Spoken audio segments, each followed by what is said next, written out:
I was schemed against by my own fiancé to fall from my horse. Also, his mentor's daughter could win first place in the hunt. When I woke up, the princess consort of Huainan was holding my hand, tearfully saying, "Dear child, this marriage. I am afraid it has wronged you." I looked at the guilt-stricken air behind her, and suddenly smiled sweetly. Who is this madam?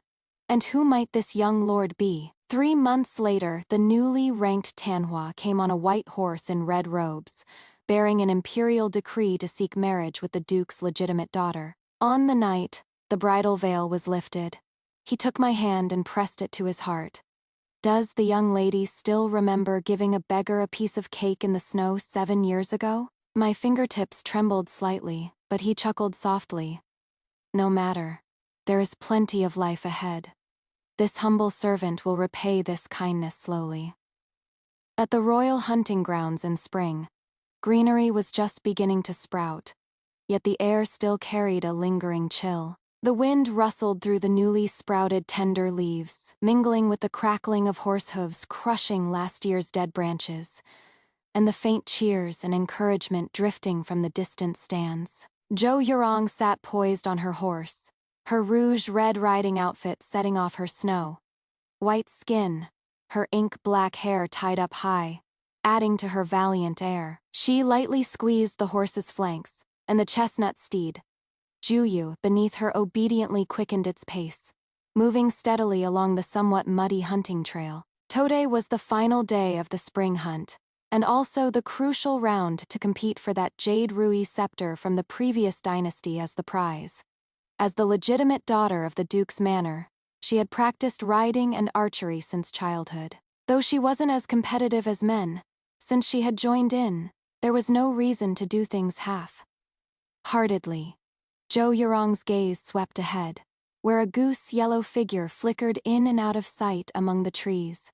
Su Yunhei, the only daughter of Zhao Ti's mentor.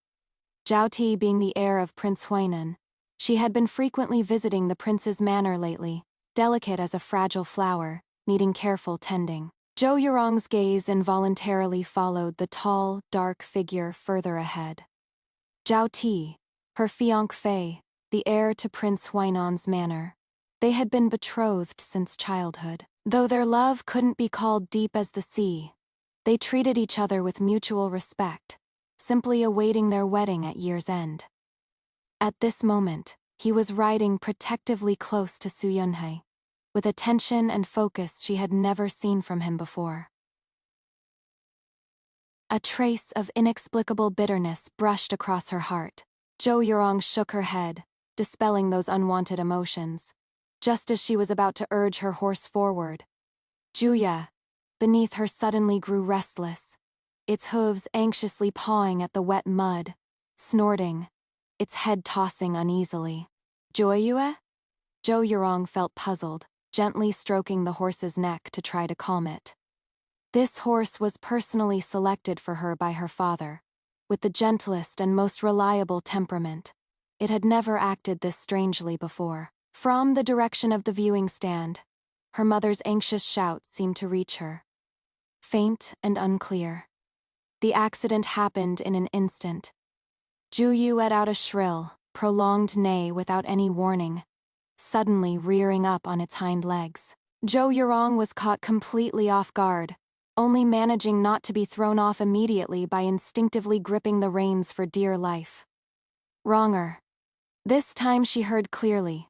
It was Zhao Ti's voice, filled with alarm. In a split second, Zhou Yurong's out-of-control mount was already madly charging toward the low shrubbery on the side. In her jolting, spinning field of vision, Zhou Yurong saw Zhao Ti turn his head at the sound. His face was somewhat contorted in the chaos, and in that instant when their eyes met, Zhou Yurong saw it clearly. It wasn't pure shock and concern. There was a hint of panic he hadn't managed to hide in time, and deeper, more complex emotions she couldn't decipher at that moment, like reluctance after having made up his mind, or fear of things spiraling out of control. He even instinctively reined in his horse, his arm slightly raised, yet ultimately didn't come toward her, instead holding even tighter onto the pale-faced, terrified Su Yunhei beside him. Her heart sank sharply, faster than her body fell. Immediately after, searing pain shot through her side as it struck something hard. Her temple smashed heavily against a protruding stone on the ground, and everything went completely black. The last things to invade her consciousness were the raw smell of earth, the fresh bitterness of crushed grass, and a faint trace of an unfamiliar, cold fragrance. Consciousness slowly gathered amid waves of dull pain and the thick, bitter smell of medicine. Her eyelids were too heavy to lift. Her ears buzzed, mingled with suppressed sobs and whispers. Her temples throbbed with pulsing pain. Her whole body felt as if the bones had been torn apart and barely pieced back together, aching everywhere, heavy everywhere. Zhou Yurong struggled to open her eyes. Her blurry vision gradually focused, revealing the familiar sky, after rain blue embroidered canopy of her boudoir, with intertwining lotus patterns stitched in silver thread glimmering faintly in the dim light. She is awake! Miss is awake! The personal maid Yunshu, keeping watch by the bed, cried out tearfully, throwing herself at the bedside. Miss, how do you feel? Where does it hurt? A flurry of footsteps arose. Her mother, Madame Yu, the Duchess of Zhongguo, practically threw herself at the bedside. Tears streaked her well-maintained face, and her cold fingers trembled as they caressed her daughter's cheek. My child, thank heavens. You've finally woken up. You scared your mother to death. Her mother's warm embrace and familiar fragrance made Zhou Yurong's nose sting with emotion.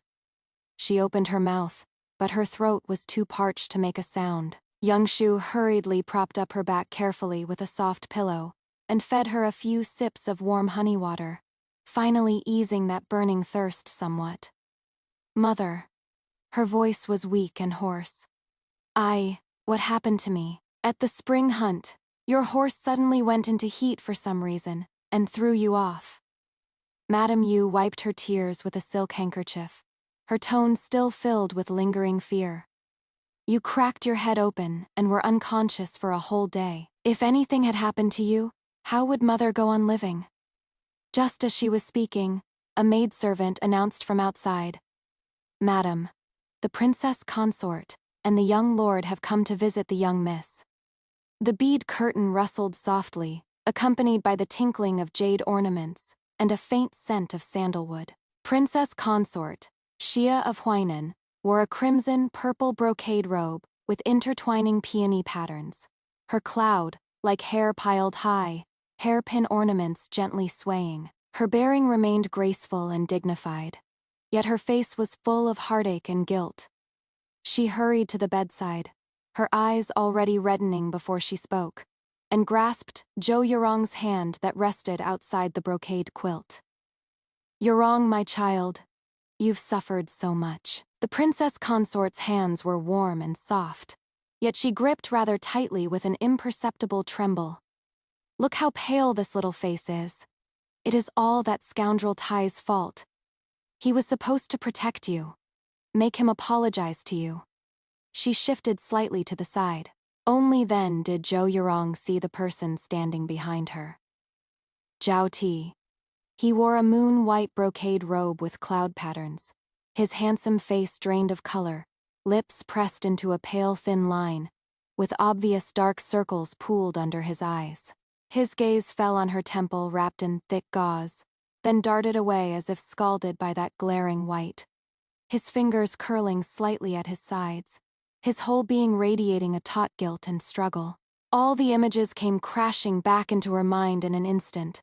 Before the horse bolted, she seemed to have glimpsed from the corner of her eye Zhao Ti riding closer, his riding whip seeming to sweep across Zueya's hindquarters accidentally, and with extreme speed, that inscrutable look in his eyes when he turned back.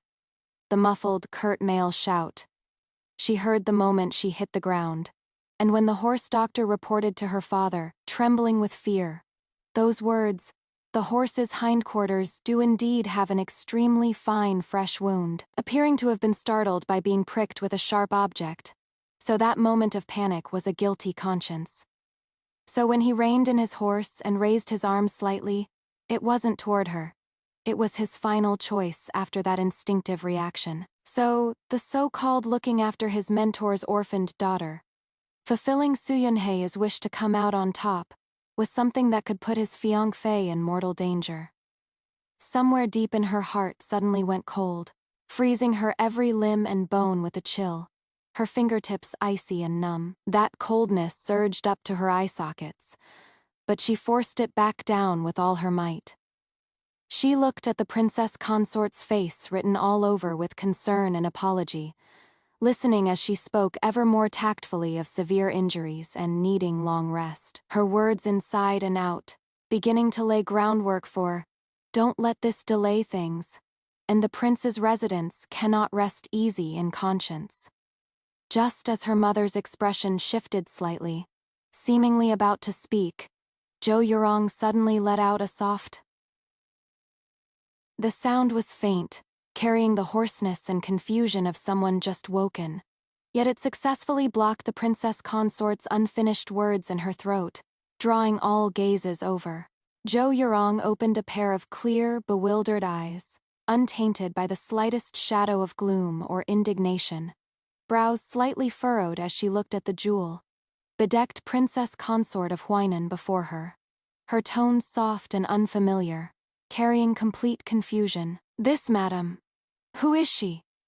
The room fell silent in an instant. Her gaze shifted lightly, landing on Zhao Ti, whose face had suddenly turned deathly pale.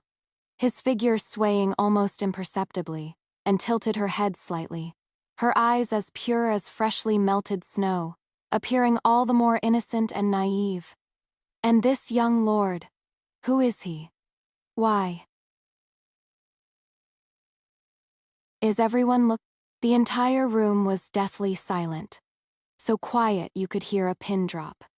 The perfectly measured grief and guilt on the princess consort of Huainan's face completely froze. The perfect mask cracking open a tiny gap, revealing the caught off-guard astonishment beneath. Zhao Shi suddenly raised his head to look at her, opened his mouth slightly, his Adam's apple bobbing violently, yet couldn't utter a single word. Madame Yu, wife of Duke Zhongguo, froze for a moment, then sharply drew in a cold breath, immediately pulling her into an embrace and wailing loudly. "My poor child. After this fall, how can you not even recognize people anymore? I'll go summon an imperial physician at once." The best imperial physician! She lay against her mother's warm, slightly trembling shoulder, letting her mother tearfully explain to that stiffly standing mother and son. She injured her head. Perhaps blood congestion is pressing on it. That is why she temporarily can't recognize people. Yet, her gaze passed over her mother's shoulder and neck, falling on a white magnolia just beginning to bloom outside the window. The corner of her lips, in that unseen corner, curved ever so faintly, ever so coldly, then vanished just as quickly. So what if she remembered? Tear off all pretenses and confront them, receive their perhaps sincere repentance and compensation, then marry into the prince's manor, and in days to come when facing each other, watch them tread carefully out of guilt, while she herself felt a bone stuck in her throat. Or let the Duke Zhongguo's manor and Prince Huainan's manor become thoroughly hostile, putting father in a difficult position at court. Better to just forget. Forget it all completely. Save face for both sides and make a clean, thorough break. Zhou Yurong fell ill. Several groups of imperial physicians came, all saying more or less the same thing. Head trauma, blood stasis not yet dispersed, causing memory impairment, requiring quiet rest and recuperation. As for when she might recover, that was all up to fate. The Duke of Zhongguo's residence closed its doors to visitors, simply saying the young miss needed rest. The Prince of Huainan's residence sent countless precious tonics and medicinal herbs, and the princess consort personally came twice. Seeing that Zhou Yurong always wore that gentle yet distant expression, as if she didn't recognize her at all, she finally sighed, left behind a single rest and recover well, and stopped visiting. That once envied marriage engagement quietly ran aground in this kind of tacit silence.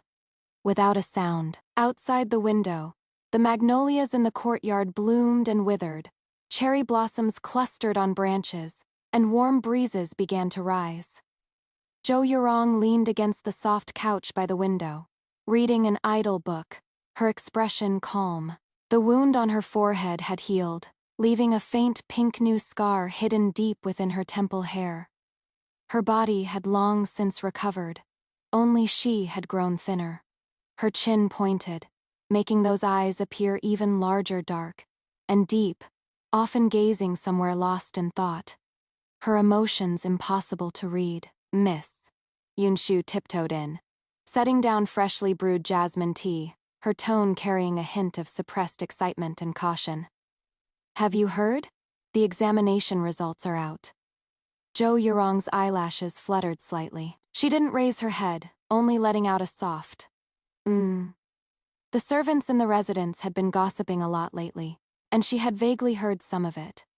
This year's Zhuangyuan, Bangyan, and Tanhua were all young talents, especially that Tanhua.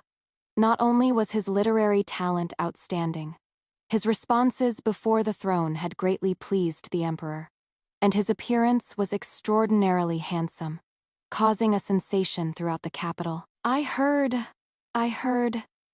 Yunshu glanced at her expression, her voice dropping even lower. "A few days ago, the Prince of Huainan's residence seems to have sent a matchmaker to Scholar Su's residence. Su Yunhe's father, Scholar Su, was none other than Zhao Ti's late mentor." The page paused for a moment at Zhou Yurong's fingertips, then was gently turned. She picked up the teacup and took a sip. The warm tea carried the delicate fragrance of jasmine, yet it couldn't suppress that faint bitterness on the tip of her tongue. As expected. Now that this stumbling block of hers had been removed in such a dignified manner, they naturally couldn't wait. Just as they were speaking, an unusual commotion suddenly came from the front courtyard, as if quite a few people were moving about and discussing something. A little maid came running in breathlessly, her face flushed red. "Miss, the madam wants you to get ready quickly. Up front, a heavenly envoy has arrived." A heavenly envoy and eunuch, announcing an imperial decree. Zhou Yurong was startled. The duke's residence held a noble title, and there was still a favored consort he in the palace. Receiving an imperial edict wasn't unusual, but why specifically summon her? Zhou Yurong hurriedly changed into formal attire for receiving guests. When she arrived at the front hall, her father, Duke Zhengguo Zhouqing, and her mother, Madame Yu, were already waiting there with solemn expressions. Seeing her arrive, her mother quickly pulled her down to kneel, her eyes complex, filled with worry, yet also a hint of disbelieving joy. The eunuch's shrill voice rang out in the front hall. The flowery imperial decree roughly stated, "The newly appointed Tanhua Shuxuanji possesses outstanding talent and virtue, greatly pleasing our heart. We have heard that Zhou Yurong, the legitimate daughter of Duke Zhengguo Zhouqing, is graceful and proper, awaiting marriage. We hereby bestow this marriage upon the two, to wed on an auspicious day, as a demonstration of imperial favor." Zhou Yurong knelt on the cold floor, her mind completely blank. Shu Xuanji, that Tanhua who was currently in the spotlight. She and he were complete strangers. Why would he ask to marry her? A woman who had fallen from a horse and lost her memory, and been essentially rejected by the prince's residence. She instinctively looked up. Her father's expression was solemn with a hint of scrutiny, while her mother's was mixed with worry and joy. Even after receiving the edict, expressing gratitude, and being sent into the bridal chamber, Zhou Yurong still felt all of this was as unreal as a dream. The duke's mansion and the Tanhua's residence were adorned with lanterns and festoons, guests filling the doorways. Zhou Yurong bore the heavy phoenix coronet, wearing elaborate wedding robes, like an exquisite porcelain doll, completing all the ceremonies amid the deafening gongs, drums, firecrackers, and the crowd's escort. Inside the bridal chamber, red candles burned high, the warm lamplight casting a hazy glow over the room's lavish furnishings. The air was thick with the cloying scent of pepper, room incense, and the smell of burning candle wax. Footsteps approached from afar, stopping at the door. Her heart inexplicably tightened. The door opened, and those masculine feet clad in bright red wedding boots stepped closer. One step at a time, the bridal veil was slowly lifted by a jade ruby scepter wrapped in red silk, and her vision suddenly opened wide. Under the bright light of the dragon and phoenix wedding candles, Shu Xuanji stood before her, dressed in bright red ceremonial robes, embroidered with golden threads of auspicious clouds and coiling dragons. His face appeared powder white, his lips like painted vermilion, even more handsome and dignified than that fleeting glimpse during the day, so refined and noble that one dared not gaze directly. He dismissed the attendants.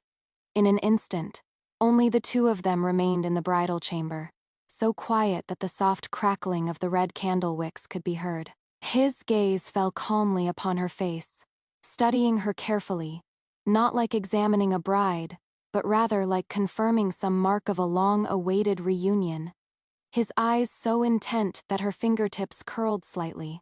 The nuptial wine was brought forth, arms intertwined, the distance between them extremely close. She lowered her eyes, able to smell the cool, clean scent on him, mingled with a faint fragrance of wine.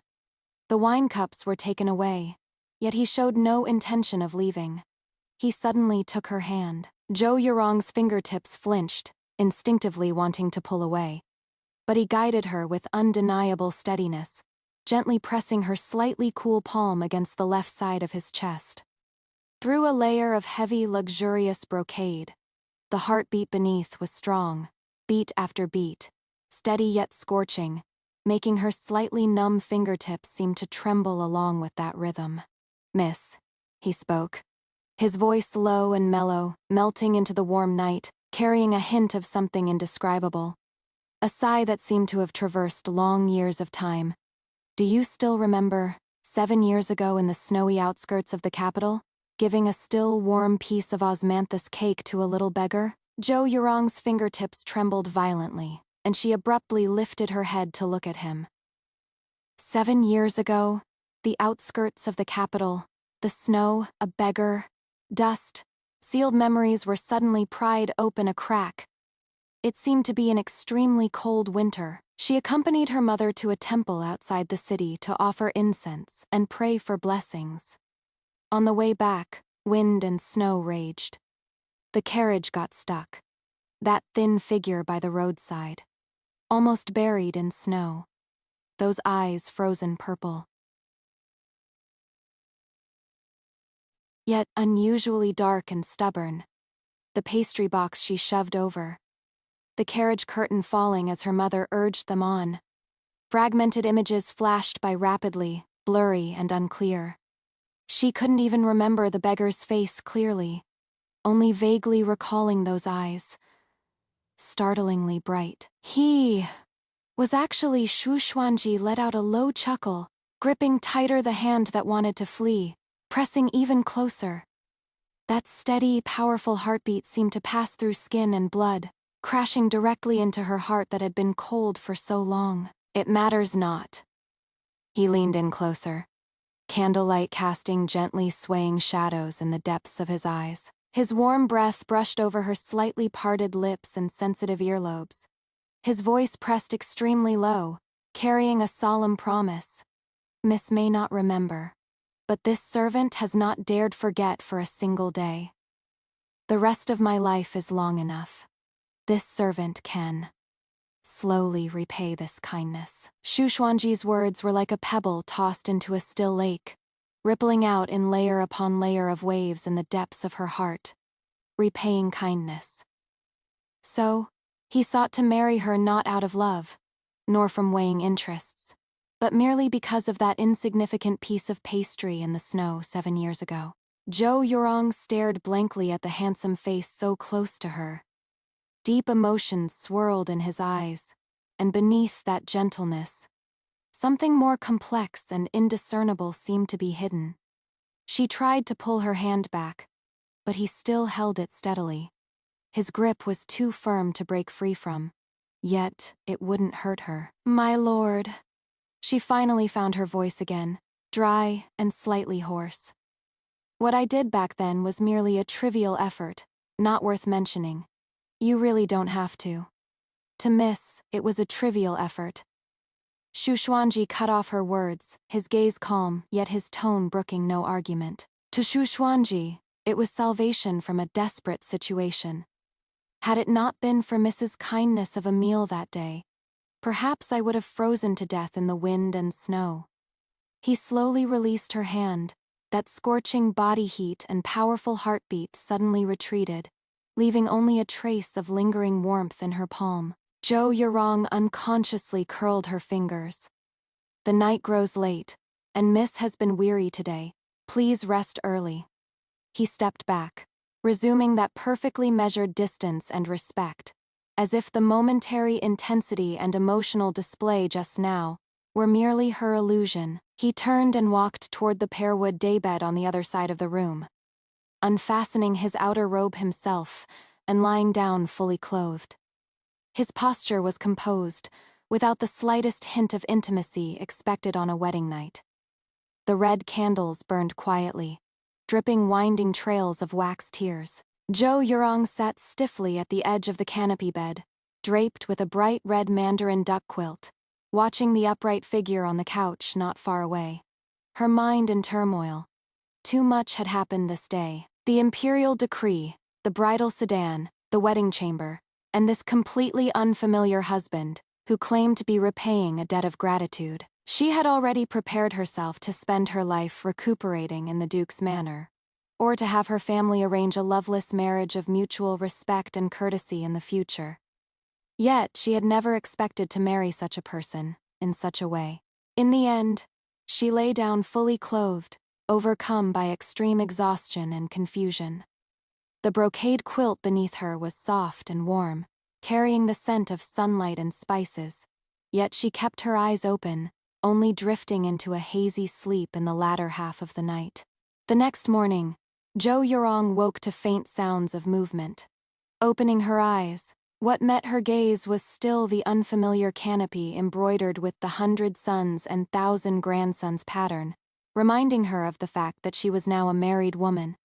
Soft sounds of water and footsteps came from the outer room. She sat up and lifted the bed curtain. Shu Xuanji had already risen, dressed in a light cyan everyday robe, standing by the window while a servant boy tidied his attire. Morning light filtered through the latticed window, gilding him in a layer of pale gold, his profile refined and gentle. Hearing the movement, he turned his head, his gaze clear and bright. "Awake?"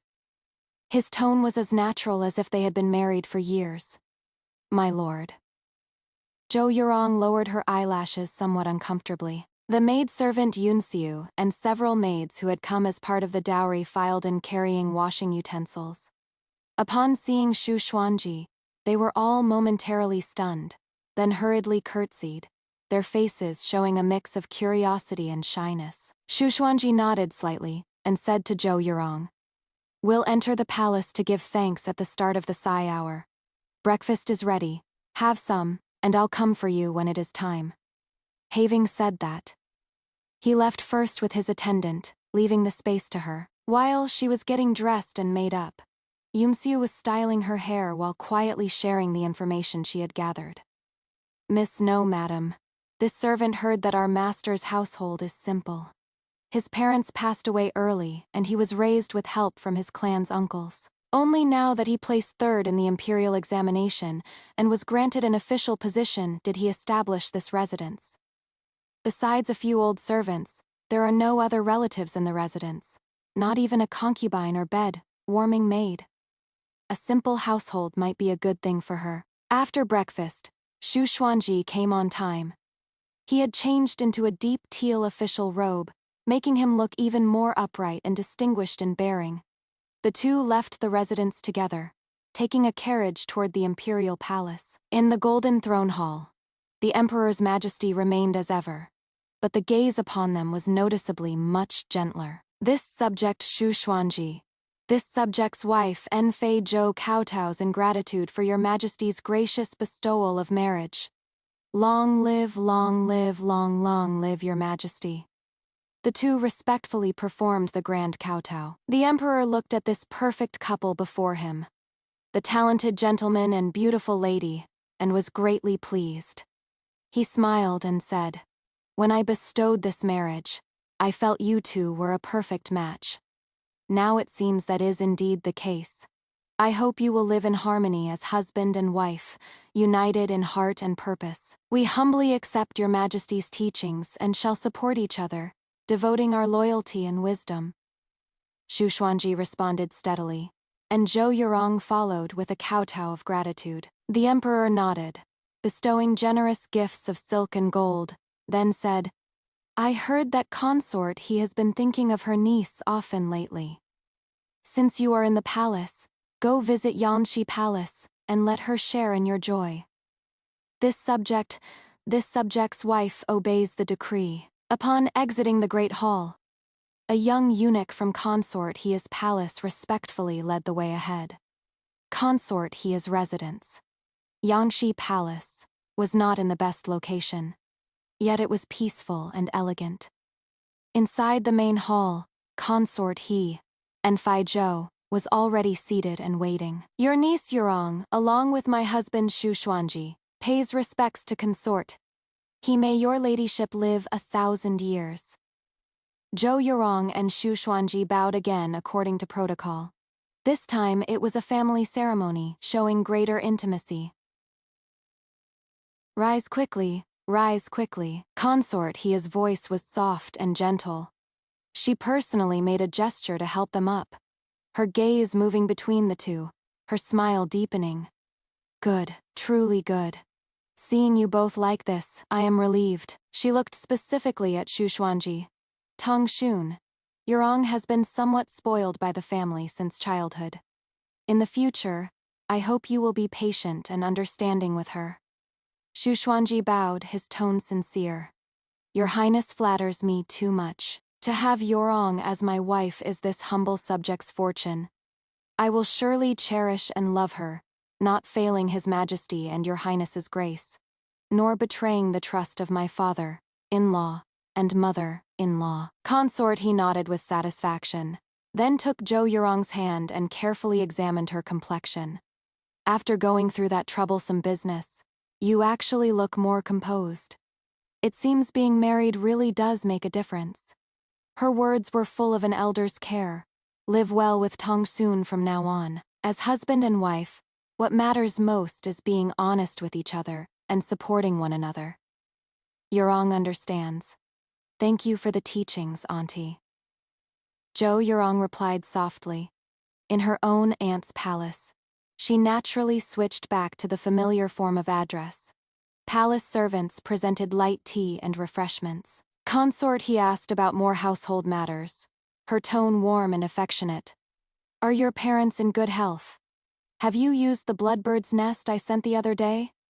Now that you've become someone's wife, you should gradually learn household management affairs. If there is anything you don't understand, you can submit a visiting card to enter the palace and ask me, or go home and ask your mother."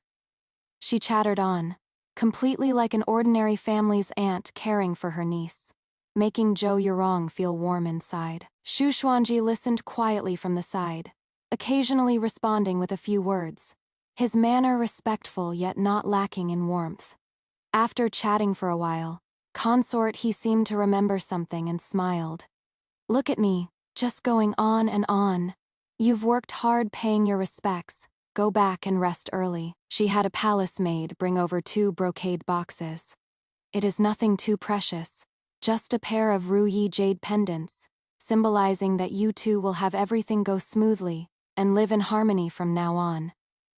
The two thanked her once again. Consort He then specifically said to Xu Xuanji, "I am entrusting Yurong to you. This humble subject will not fail your ladyship's trust." After leaving Yanxi Palace, the afternoon sunlight was just right, warm and gentle as it fell upon them. Zhou Yurong held the pair of weighty Ruyi jade pendants, her heart filled with warmth and peace. Her ladyship cares for you very much, Xu Xuanji said softly. Zhou Yurong turned her head to look at him, a soft glow touching the corners of her eyes and brows. Auntie has treated me very well since I was little. He responded with a low murmur. The two said nothing more, only holding hands as they walked steadily toward the palace gates, step by step.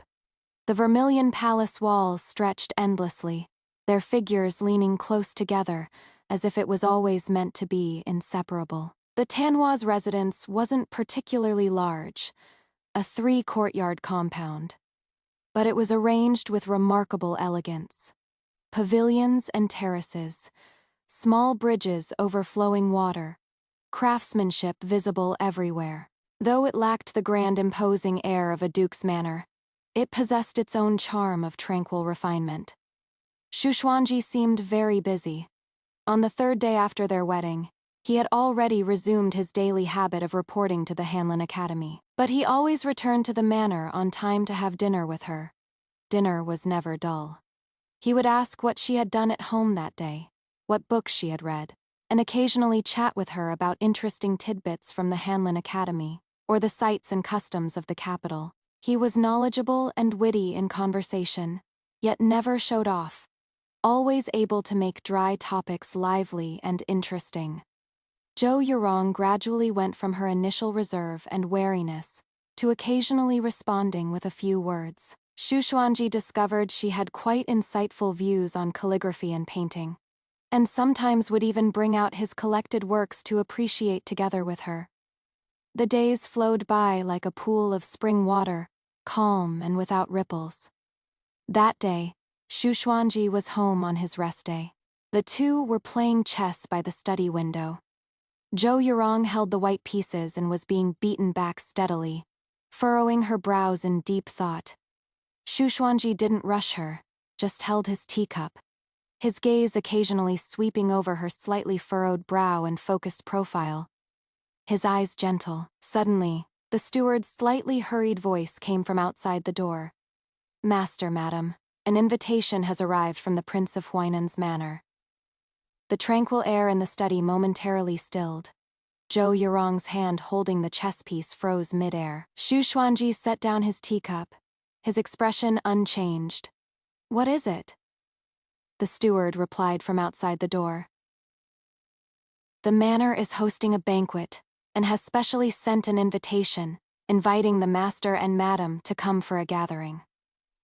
Zhou Yurong's heart tightened slightly. What was meant to come would always come. After her amnesia, she had yet to formally meet anyone from her past.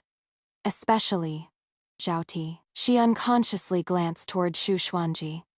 He took the gold, embossed invitation presented by the butler, gave it a glance, and casually set it on the desk. His tone flat. "Understood. Reply to the prince's residence that my wife and I will certainly attend the banquet on time." The butler acknowledged and withdrew. Silence returned to the study, with only the rustling of wind through bamboo leaves outside the window. "If you don't want to go, you could claim illness." Xu Xuanji looked at her, his voice softening slightly, but Zhou Yurong shook her head. One could hide for a moment. 3 days later, carriages and horses bustled noisily before the Prince of Huainan's residence, guests arriving like clouds. The two appeared together, instantly attracting quite a few gazes. A talented man and a beautiful woman, like a perfectly matched pair. It is just that this pairing was quite unexpected to everyone. The newly appointed Tanhua and the Duke's daughter who had her engagement broken off due to amnesia.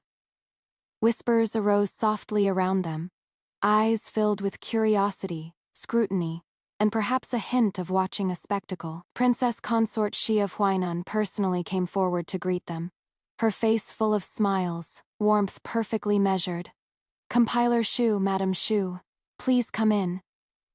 Her gaze swept quickly across Zhou Yurong's face, scrutinizing. Seeing her expression calm and unruffled, her smile deepened. Zhou Yurong slightly bent her knees in a curtsy, her smile gentle and proper. It is the princess consort's birthday, so this junior naturally came to offer congratulations, wishing the princess consort blessings, longevity, and good health. Her words and demeanor were impeccable, yet carried the polite distance one should maintain toward elders. The princess consort smiled and took her hand, exchanging a few pleasantries, but her gaze kept drifting toward Shushwanji beside them, as if trying to read something from his face. Shushwanji maintained a faint smile throughout, responding with composure. After exchanging a few words with the princess consort, he led Zhou Yurong to their seats. The banquet was set in a waterside pavilion within the prince's manor garden. Melodious music played as wine cups clinked in toast. What was bound to come finally came. Zhao Ti walked over holding a wine cup. He was dressed in the heir's ceremonial attire today, golden crown and jade belt, yet couldn't hide the gloom and weariness between his brows. His gaze fell upon Zhou Yurong with complex emotions, his Adam's apple bobbing once before he turned to Shushwanji. Compiler Shu, Madam Shu.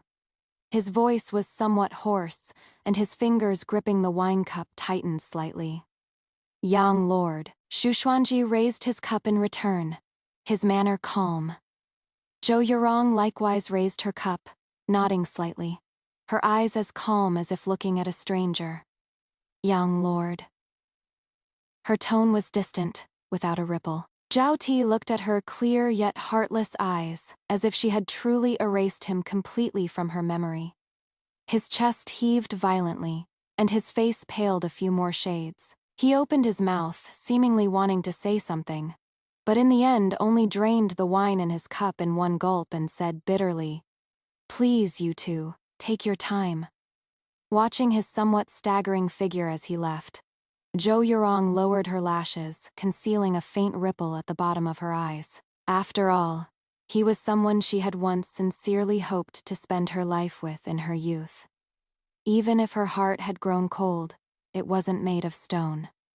Suddenly, warmth spread over her hand. It was Shushwanji's hand gently covering the back of her hand under the table. His palm was broad and warm, with thin calluses, steadily enveloping her slightly cool fingertips, silently conveying a certain strength. Zhou Yurong's fingertips trembled, but she didn't pull away. Just at this moment, an official at the banquet who was on good terms with the Prince of Huainan's residence spoke up with a smile. Though his tone carried a hint of barely perceptible provocation. "I've long heard that Tanhua Shu possesses extraordinary talent, and his responses before the throne greatly pleased His Majesty. Today is the princess consort's birthday. Such an auspicious occasion. Why doesn't Tanhua Shu compose a poem to add to the refined entertainment?" Everyone's gazes immediately converged over. This seemed like flattery, but actually put Shushwanji on the spot. If he did well, it was only expected. If he did ordinarily, he'd inevitably be criticized for failing to live up to his reputation. If he refused, he'd seem even more petty. Shushwanji's expression didn't change. He calmly released Zhou Yurong's hand, rose with cup in hand, pondered briefly, swept his gaze over the garden full of spring colors outside the waterside pavilion, and the fish swimming in the pond, and recited clearly, "On this auspicious day of the princess's birth, jade trees and fine banquet reflect the azure shore. Cranes years oft add 1,000 springs of life. Immortal peaches silently wish a century of bloom. Music floats as drifting clouds linger. Fish and birds rejoice in the fresh, gentle air. Fortunate as one who plucked cassia in the moon palace, I dare offer these humble verses to the honored one." The poem was refined and elegant, both appropriately offering birthday wishes and cleverly incorporating his status as one who plucked cassia in the moon palace. Neither servile nor arrogant, composed and magnanimous. The hall fell silent for a moment, then erupted in waves of praise. "Wonderful. What a fine poem. Tanhua Shu truly lives up to his reputation. Such quick wit, truly admirable." A flash of embarrassment crossed the face of the official who had spoken, but he could only join in the praise. The Princess of Huainan was all smiles, thanking him repeatedly, and ordered that he be generously rewarded. Xu Xuanji sat down calmly, amid the sounds of admiration, as if what he had just done was merely a trivial matter. He turned his head and glanced at Zhou Yurong very quickly, his eyes actually carrying a hint of something almost imperceptible. A look seeking praise? Zhou Yurong was momentarily stunned by this rare expression of his, and subconsciously curved the corners of her lips. She picked up her teacup, using the motion of sipping tea to hide that unconscious hint of a smile. After this incident, no one at the banquet dared to easily test this seemingly gentle, newly appointed Tanhua. And between him and Zhou Yurong, that invisible, subtle barrier seemed to have quietly melted away somewhat, in that handshake and smile. Halfway through the banquet, guests left their seats in twos and threes to enjoy the garden scenery. Zhou Yurong came out accompanied by her maid after freshening up, but when passing through a peony garden, someone blocked her way. It was Su Yunyi. She was wearing a delicate goose, yellow dress, standing there like a willow swaying in the wind. Her eyes slightly red, looking at Zhou Yurong, wanting to speak but hesitating, pitifully helpless. "Zhou, Madame Xu." Her voice was soft and gentle, with a choked sob. Zhou Yurong stopped in her tracks and looked at her with a calm expression. "Is there something you need, Miss Su?" Su Yunhei stepped forward, tears welling up in her eyes, suddenly about to kneel down. "Madame Xu, I am so sorry. That day during the hunt, if it weren't for me, Brother Tai wouldn't have, causing you to fall from the horse and get injured, even losing your memory. This is all my fault." Yun-su, who was following behind Zhou Yurong, changed her expression and was about to step forward. But Zhou Yurong raised her hand to gently stop her. She watched Su Yunhei's superb acting before her, feeling no ripples in her heart, even finding it somewhat laughable. She slightly turned aside, avoiding this bow. Her tone distant. "Miss Su is being too hard on yourself." The fall from the horse was an accident, unrelated to anyone. As for the memory loss, perhaps it is heaven taking pity on me, letting me forget some unnecessary worries. Miss Su needn't feel burdened. Su Yunhei's crying stopped abruptly, seemingly not expecting this kind of reaction from her.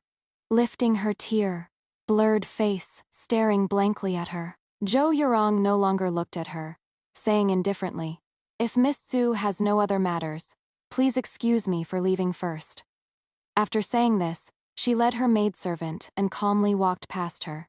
After walking a few steps, she could still feel that disbelieving, even slightly resentful gaze from behind. Just as she rounded the rockery, she saw Xu Xuanji standing with his hands behind his back beneath the moon gate, seemingly having waited for a while. Sunlight filtered through the gaps in the foliage, casting dappled shadows across him. He watched her, his gaze deep, carrying a hint of scrutiny, and a trace of complex emotions she couldn't decipher. He heard everything. Zhou Yurong's heart inexplicably tightened. Their gazes met in the air. The babbling of water through the crevices of the rockery stones only made this moment feel exceptionally quiet. Zhou Yurong stopped in her tracks, unsure how much he had heard or what he was thinking.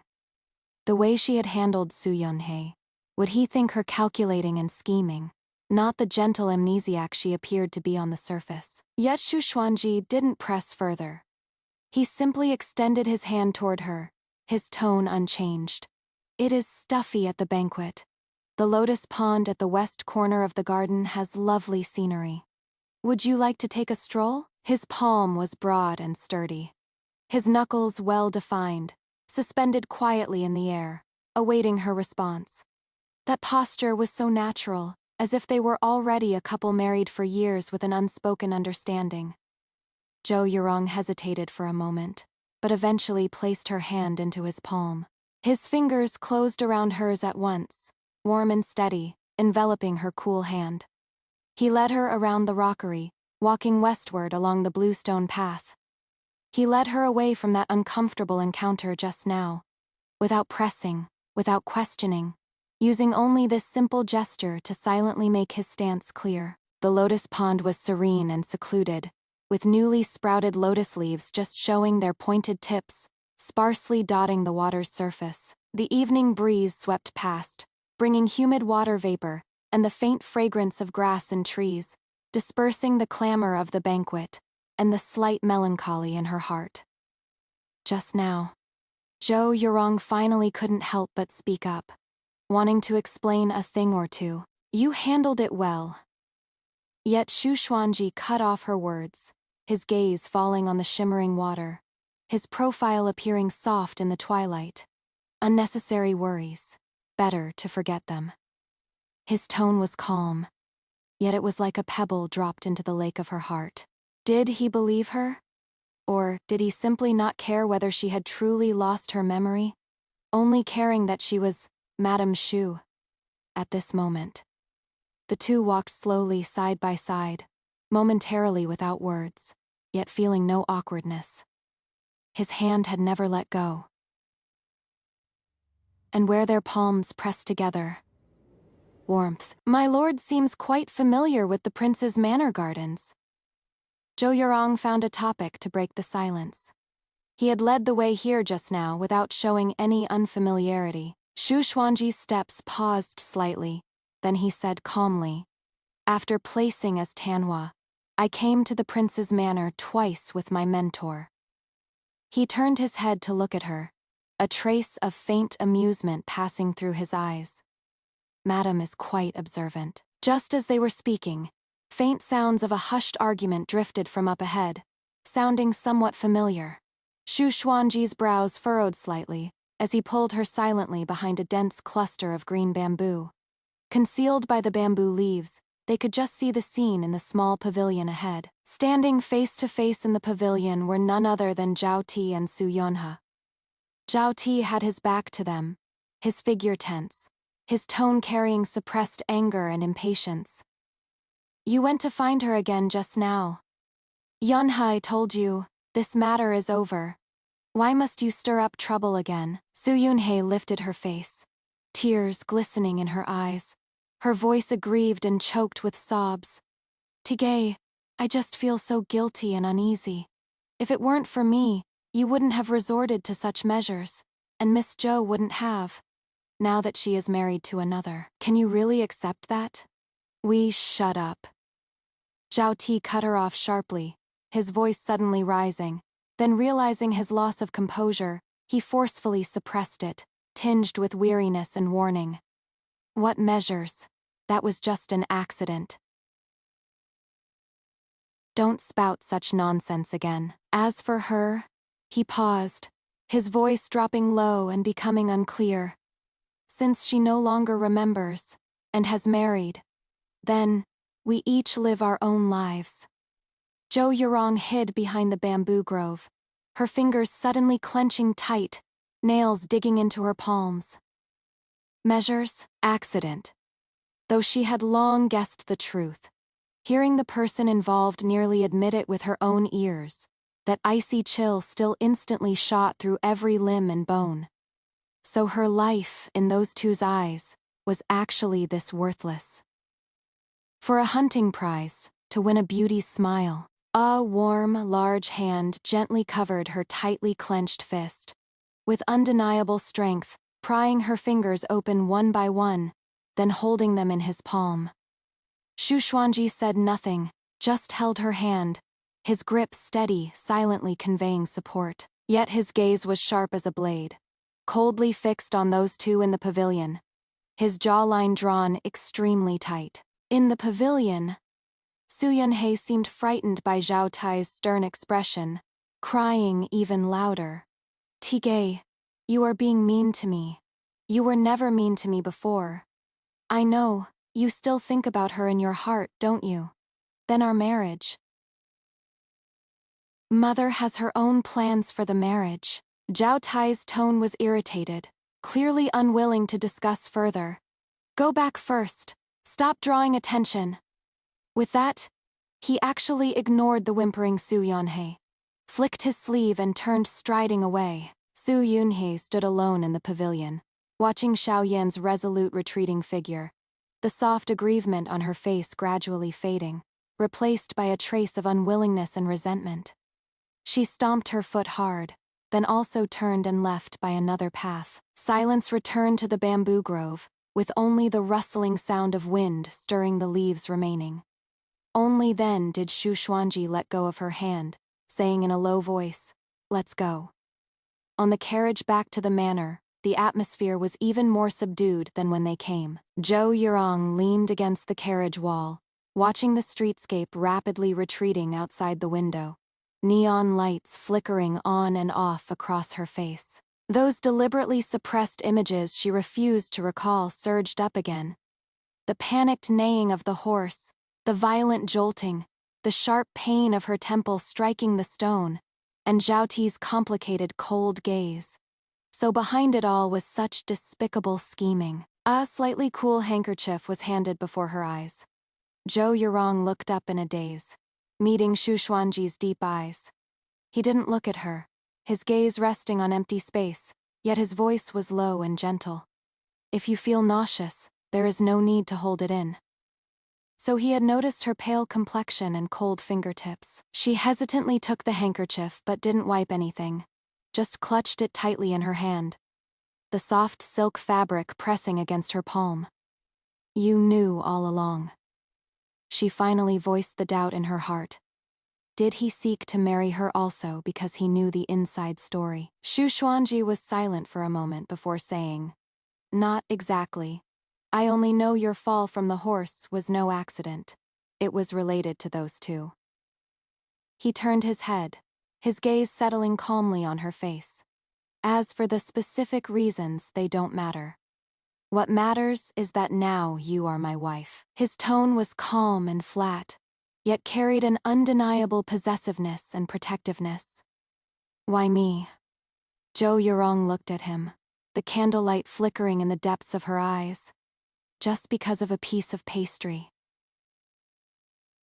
Shu Xuanji met her gaze. The light inside the carriage was dim, his eyes so deep one couldn't see the bottom. After a long while, he finally spoke slowly, his voice low and clear. "That piece of pastry kept me alive. And you." He leaned in slightly, his breath brushing over her forehead. "Make me want to live, and to live better." These words were like a warm current, crashing unexpectedly into her frozen heart, stirring up surging ripples. She stared at him blankly, momentarily forgetting how to speak. The carriage happened to stop at this moment, and the coachman reported from outside. "My lord, my lady, we have arrived at the residence." Shu Xuanji got off the carriage first, still extending his arm, waiting for her to hold on to him as she stepped down. The lanterns at the manor gate gave off a warm glow, stretching his tall figure into a long shadow. He stood in the light, turned back to look at her, his gaze calm, waiting. Zhou Yurong took a deep breath, suppressing those chaotic, cold emotions, and placed her hand in the crook of his arm. This time, her fingertips were no longer so cold. The days seemed to return to their previous calm, yet something had quietly changed. After returning from the prince's manor that day, Shu Xuanji seemed to treat her with even more attentiveness. He would pay attention to her dietary preferences, the study gradually filled with travel journals and casual reads she liked. And once on a rest day, he actually rolled up his sleeves, and following a recipe he'd found from who knows where, simmered a bowl of rock sugar bird's nest for her in the small kitchen. Though his control of the heat was somewhat clumsy, the taste was unexpectedly light and sweet. Zhou Yurong held that warm bowl of bird's nest, looking at his profile flushed slightly from the stove fire, and another corner of the ice in her heart quietly melted away. She began trying to take care of some small matters for him, like sorting and organizing the books he often read, leaving a lamp lit and keeping a late night snack warm when he came home late. The words between them were still not many, yet gradually there developed a kind of silent understanding. This day, Shu Xuanji returned to the manor after leaving office, a barely noticeable solemnity between his brows. During dinner, He brought up seemingly casually. The capital hasn't been very peaceful lately.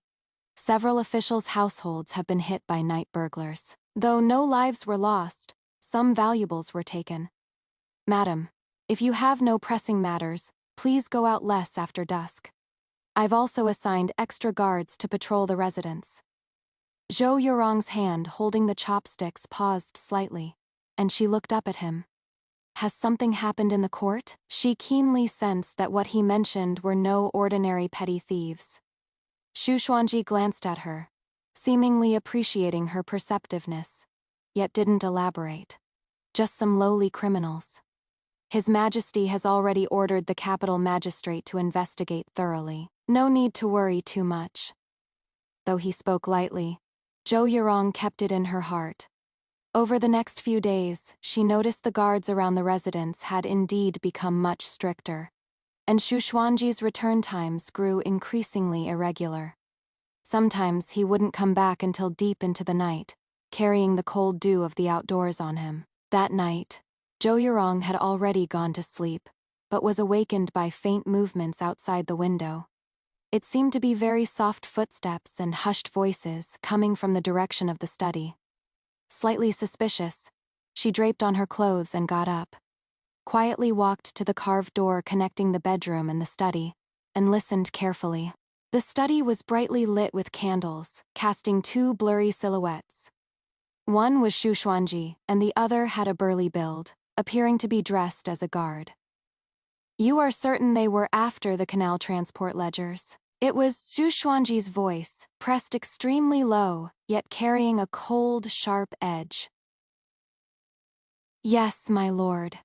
The opponent's moves were swift and clean, like military training, and they were extremely familiar with the layout of the Ministry of Revenue's archives. If we hadn't been prepared in advance, I am afraid. The guard's voice was rough, laced with lingering fear. The ledgers have been properly secured. Xu Xuanji cut him off. As per your orders, they've been moved to a safe location. But my lord, since the opponent failed this time, they likely won't let it go. Xu Xuanji's tone was calm, yet possessed a reassuring strength of its own. Since they've already resorted to desperate measures, it means we're about to touch the core. Protect the ledgers well, assign more men, and secretly guard the madam's safety. There must be no slip-ups. Yes. Also, has there been any unusual activity from the Prince of Huainan's residence recently? The heir Zhao Tai seems to be in close contact with the son of the Vice Minister of War, meeting privately multiple times at Juxian Tower in the south of the city. As for Academician Su's residence, there is nothing particularly unusual, only that Miss Su has been frequently going to Jingxin Nunnery outside the city to burn incense lately, staying for most of the day, each time. Jingxin Nunnery, Xu Xuanji mused for a moment. Keep watching. If there is the slightest sign of trouble, report immediately. This subordinate understands. The study fell into brief silence, followed by the faint sound of pages turning. Zhou Yurong held her breath and silently retreated to the bedside. Yet her heart was pounding wildly. Grain transport ledgers, military connections? The Prince of Huainan's residence? The Vice Minister of War? Though she had long lived in the inner chambers, she knew that grain transport concerned the national treasury's taxes and the capital's grain supplies. It had always been a lucrative prize fought over by various factions, with unfathomably deep waters. Yet Xu Xuanji, as a Hanlin Academy compiler, shouldn't be directly involved in such matters by rights. What exactly was he secretly investigating, that it drove the other party to break into the Ministry of Revenue's archives at night? And just now he specifically mentioned protecting her safety. An indescribable warmth mingled with worry slowly flowed through her heart. He hadn't merely placed her in the rear residence as someone to repay a debt to. His world was full of raging waves. Yet within those waves, he had clearly carved out a safe haven for her. The next day at breakfast, Xu Xuanji had faint dark circles under his eyes, yet his expression was as calm and gentle as always. as if last night's secret discussion in the study had been nothing but a dream. Zhou Yurong didn't ask much either. Only when he rose to leave for the yamen, she softly said, "My lord, please be careful in all things." Xu Xuanji's steps paused, and he turned to look at her. In the morning light, she wore a simple, pale turquoise ruquan, without any makeup. Yet a trace of obvious worry lingered between her brows. His gaze softened, and he stepped closer, raising his hand to ever so gently touch a strand of hair that had fallen beside her cheek. The gesture so naturally intimate that both of them were slightly startled. "All right," he responded softly, a faint hint of a smile in his voice. "Wait for me at home." Only after his figure disappeared behind the screen wall did Zhou Yurong slowly raise her hand, touching the place where his fingertips had just brushed. There seemed to still linger a trace of warmth. The lake of her heart could no longer be calm. However, the tree desires stillness, but the wind will not cease. In the afternoon, Zhou Yurong was copying calligraphy when the gatekeeper came to report that Miss Su Yunhei had come to visit. Zhou Yurong furrowed her brows. After the prince's manor birthday banquet, she had thought there would be no more dealings with this person. After a moment's thought, she still had her shonen. Su Yunhei was dressed plainly today, yet her face bore an unmistakable look of anxiety and panic. Upon entering the flower hall, she dismissed the attendants, then fell to her knees before Zhou Yurong with a thud, tears streaming down like rain. "Madam Xu, please save Brother Tai." Inside the flower hall, incense curled in wisps. Sunlight was bright outside the window. Yet Su Yunhei's sudden kneeling and crying made the atmosphere of the entire space tense up abruptly. Zhou Yurong sat upright without moving, watching the woman kneeling before her with tears streaming down like pear blossoms in the rain. Her brows furrowing almost imperceptibly. She did not immediately help her up, only said indifferently, "What does Miss Su mean by this?" "The young lord's status is noble. If there are difficulties, naturally, the prince's manor and the court will handle them. Why would you need me to save him? If such words were to spread, it would be improper for both you and the young lord." Her voice was calm, carrying a sense of detachment, alerting Su Yunhei to the recklessness and danger of her actions. Su Yunhei's crying halted abruptly as she raised her blurred face, seemingly not expecting such a calm reaction from her. She bit her lip, as if having made an enormous decision, shuffled forward, 2 steps on her knees, lowered her voice, her tone urgent and panicked. "Madam, this matter is no small thing. It is not an ordinary difficulty. Brother T, he might have gotten caught up in enormous trouble. The only one we can turn to now is Lord Shu." Trouble. Zhou Yurong's heart sank, but her face revealed nothing. The young lord acts with propriety. Miss Su is perhaps worrying too much. No, that is not it. Su Yunhei shook her head vigorously, tears pouring out again. "Madam, do you know that day of the spring hunt?"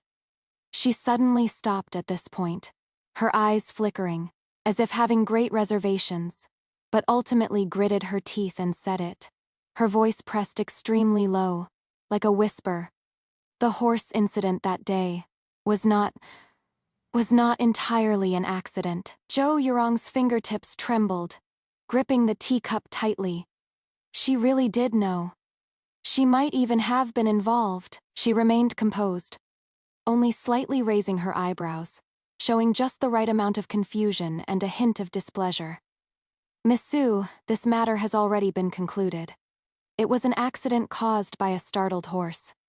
Now you bring up old matters with cryptic words. What exactly are you trying to do? If you continue making baseless claims, forgive me for not keeping you company." She made as if to rise. "Please calm down, madam." Su Yun hastily grabbed her skirt hem, as if grasping at the last straw, no longer caring about anything else, stammering urgently. "I misspoke. I was confused, but Brother Ti is now being coerced, and it is related to this matter." Those people have gotten hold of some traces from that day, forcing him to work for them. Now that things are about to be exposed, they want to sacrifice the pawn to save the king. And Brother T might, she cried, her whole body trembling, not seeming fake. Those people have eyes and hands everywhere, ruthless and vicious. Even the prince's residence might not be able to protect him. Now only Lord Shu has the emperor's deep trust, and is upright and incorruptible, perhaps able to uncover the truth and clear Brother Yan's name. I beg, madam, for the sake of our past friendship, persuade Lord Shu to save his life. Zhou Yurong was greatly shaken. Zhao Ti was actually being coerced because of this.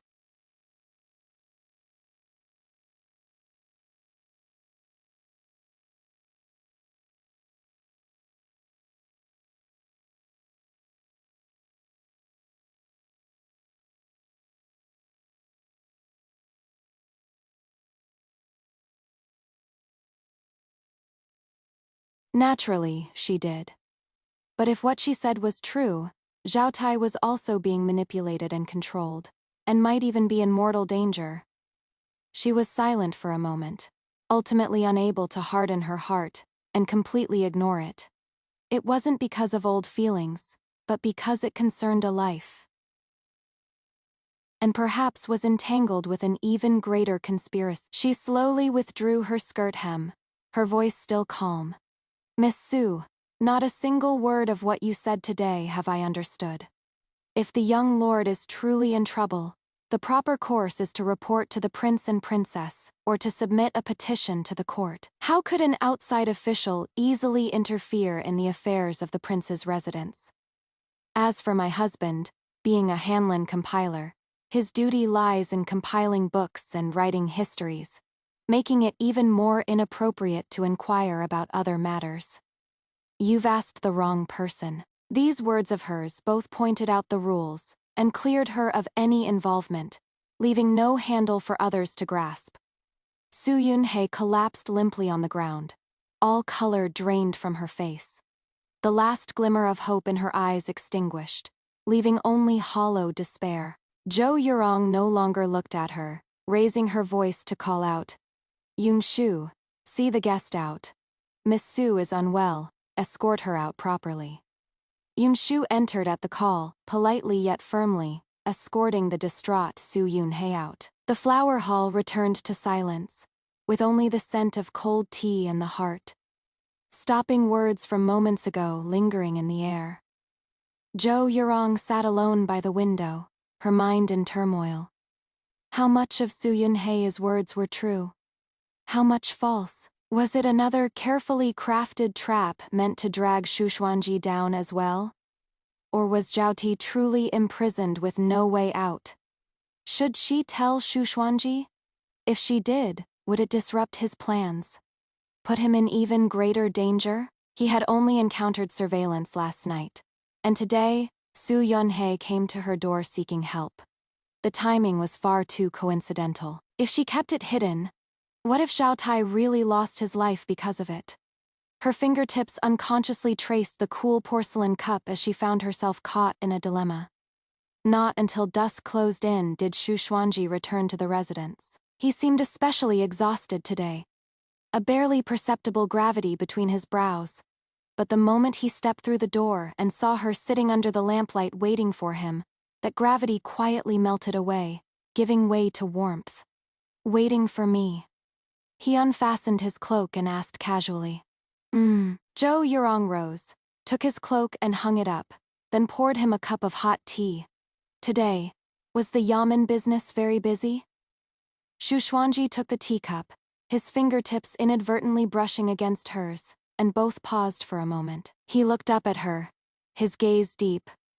It was all right, just end evaluations, a few more trivial matters. He paused, looking at her. You seem to have a weary look about you today. Did something happen at the manor? He had keenly sensed something was off with her. Zhou Yurong struggled internally, her fingertips curling in the end. Worry overwhelmed everything else. She couldn't take the risk. If it really was a trap, he needed to know and be prepared. If Zhao Ti was truly in imminent danger, perhaps he really had a way to have it both ways. She took a deep breath, looked up at him, and decided to speak frankly. This afternoon, Su Yunhei came by. Xu Xuanji's hand holding the cup paused slightly, his gaze suddenly turning sharp. What did she come for? Though his tone was calm, it carried an invisible pressure. Zhou Yurong recounted. Su Yunhei is tearful plea as objectively as possible, without adding any of her own speculation or emotions, including how Su Yunhei had almost admitted in her desperation that there was more to the spring hunt horse incident, as well as her plea for help about Zhao Ti possibly being coerced, and his life being in danger.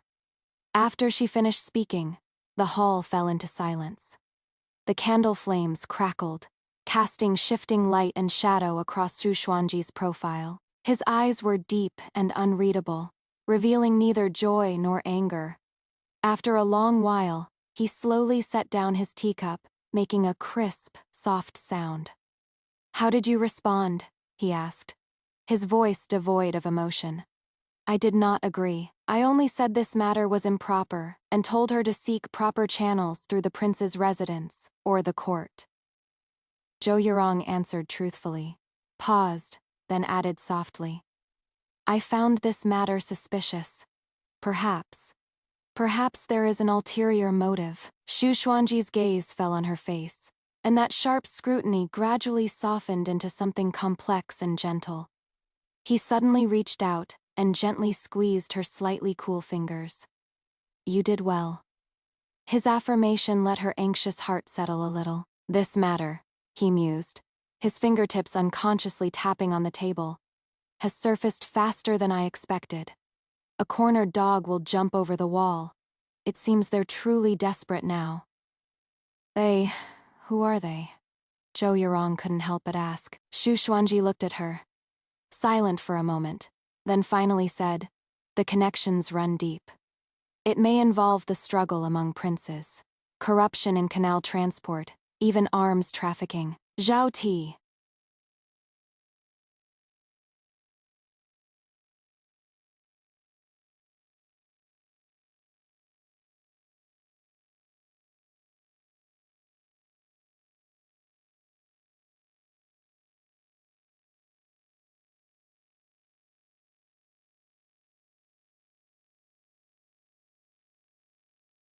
Any single one of these was enough to stir up monstrous waves. Then, she unconsciously used the word we. Xu Xuanji clearly noticed, a faint trace of a smile flickering in the depths of his eyes, immediately replaced by solemnity. Now that you know about this matter, you must be even more careful. In the coming days, no matter who invites you to leave the manor or to meet, under any pretext, you must not agree. I will further strengthen the guards in the manor. He stood up, walked to her, and looked down at her with eyes as deep as the night. Yurong, he called her name for the first time, his voice low and solemn. Trust me. I have my own plans for this matter, and I will never let you be put in danger. His gaze was too intense, his promise too heavy, making Zhou Yurong's heart skip a beat. She stared at him in a daze and nodded. In this moment, those doubts about repaying a debt of gratitude seemed to quietly fade away, and some deeper, closer bond silently grew between them. However, the storm did not slow down because of their vigilance. The next morning, just as dawn began to break, a rush of hoofbeats and clamor shattered the tranquility of the manor. The butler scrambled frantically to the outside of the main courtyard, his voice panicked and distraught. Master, madam, this is bad. The Jingzhou Yin has brought a large group of officers and surrounded the mansion gate. They say it is by imperial decree to investigate a case, and they want to take Master in for questioning. The 4 words, by imperial decree to investigate exploded like thunder over the peaceful mansion in the quiet of early morning. Zhou Yurong's heart sank sharply, and she instinctively looked toward Xu Xuanji beside her. Yet he seemed to have expected this, his expression calm as still water, only a flash of cold, sharp light passing through his eyes. He gently patted the back of her hand, his movements steady, showing no hint of panic. "It is fine. I'll go and come right back. Stay in the mansion, keep the doors tightly shut, and see no one, no matter who comes." His composure steadied her. Zhou Yurong took a deep breath, suppressing the alarm in her chest, and nodded. "I'll wait for you to come back." Xu Xuanji gave her a deep look, then turned and strode out. The morning light outlined his tall, pine-straight silhouette, exuding a resolute air of one man holding the pass against all. Outside the manor gate, Magistrate Feng of the capital prefecture stood with dozens of blade, wielding bailiffs, his expression solemn. Seeing Xu Xuanji come out, he cupped his hands in greeting, yet his tone brooked no argument. "Compiler Xu, pardon the offense. Someone has secretly reported that you colluded with the Canal Gang, smuggled contraband, and are suspected of involvement in the recent theft from the Ministry of Revenue's archives. Please accompany this humble official back to the Yamen to assist with the investigation." His voice was not quiet, loud enough for the early rising neighbors peeking around to hear everything clearly. Colluding with the Canal Gang, smuggling contraband, the Ministry of Revenue theft. Each charge was a capital offense serious enough to cost one's head. Xu Xuanji's expression remained unchanged as he said calmly, "Magistrate Feng, since this is to assist with an investigation, I shall naturally cooperate. However, these accusations of collusion and smuggling are baseless claims without evidence. I hope your honor will investigate thoroughly and clear my name." "Naturally." Magistrate Feng waved his hand. "Take him away." The bailiff stepped forward but did not use shackles, merely escorting Xuanji on either side as he boarded the carriage. The attitude seemed polite on the surface, but in reality it was an escort under arrest. The carriage rumbled away, leaving behind a deathly silence at the manor gate, and countless gazes filled with shock and suspicion.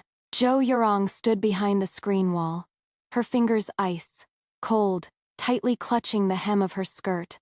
She forced herself to calm down. The capital magistrate came by imperial decree to arrest him, yet didn't immediately raid the house and take everyone into custody. This meant the evidence wasn't solid, or perhaps His Majesty had other considerations. Xu Xuanji's composure just now was definitely not an act either. But those two words, by imperial decree, weighed down like a mountain. For the entire day, the Xu residence's main gate remained tightly shut, refusing all visitors. The atmosphere inside the residence was as oppressive as the sea before a storm, the servants hurrying about with panic written on their faces. Zhou Yurong sat upright in her room, seemingly calmly doing needlework, yet her fingertips had been pricked by the needle several times, oozing beads of blood. She didn't believe those charges. If he wanted to embezzle, why would he have waited until now? If he were that kind of person, how could there be such upright and resolute light in his eyes? But this sudden frame-up was clearly aimed at him. Was it because of that ledger? Because he had investigated to a critical point? At dusk, Yunsho came in with a pale face and whispered, "Madam, I found out. It is spreading like wildfire outside. They say the evidence is irrefutable, and there is a witness. It is a minor boss from the Canal Gang, insisting he was acting under the master's orders." "A witness! They're trying to seal the charges!" Also, Yunsho's voice dropped even lower, tinged with a sobbing tone. This servant heard from the doorkeeper that in the afternoon, someone from the Huainan prince's manor came by, saying the princess was concerned and wished to invite Madame over for a chat. But we declined according to the master's instructions. The Huainan prince's manor. At this critical juncture, was it genuine concern, or a probe? Or perhaps related to that? Witness, Zhao Ti was coerced. Did the manor know? Or was it all along? Countless thoughts swirled in chaos, making her head throb as if splitting. She couldn't panic. Absolutely couldn't panic. Yunsho. She took a deep breath, striving to keep her voice steady. Help me change. Prepare the carriage. I am going back to the Duke's manor. For now, the only ones she could turn to were her maiden family. Though her father, the Duke of Zhongguo, had already retired, he still held prestige at court, and might be able to gather more information. The carriage traveled along streets shrouded in twilight, and Zhou Yurong could clearly feel all kinds of gazes cast her way along the route. Curiosity, sympathy, schadenfreude. The glory of being the wife of the Tanhua had in an instant turned into the desolation of a prisoner's family. The gatekeeper at the Duke Zhongguo's residence was visibly startled upon seeing her, and hurriedly welcomed her inside. Her mother, Madame Yu, pulled her into an embrace with reddened eyes the moment she saw her. My child, why have you come back? Is it because of Tongxun's matter? We've all heard. What on earth is going on?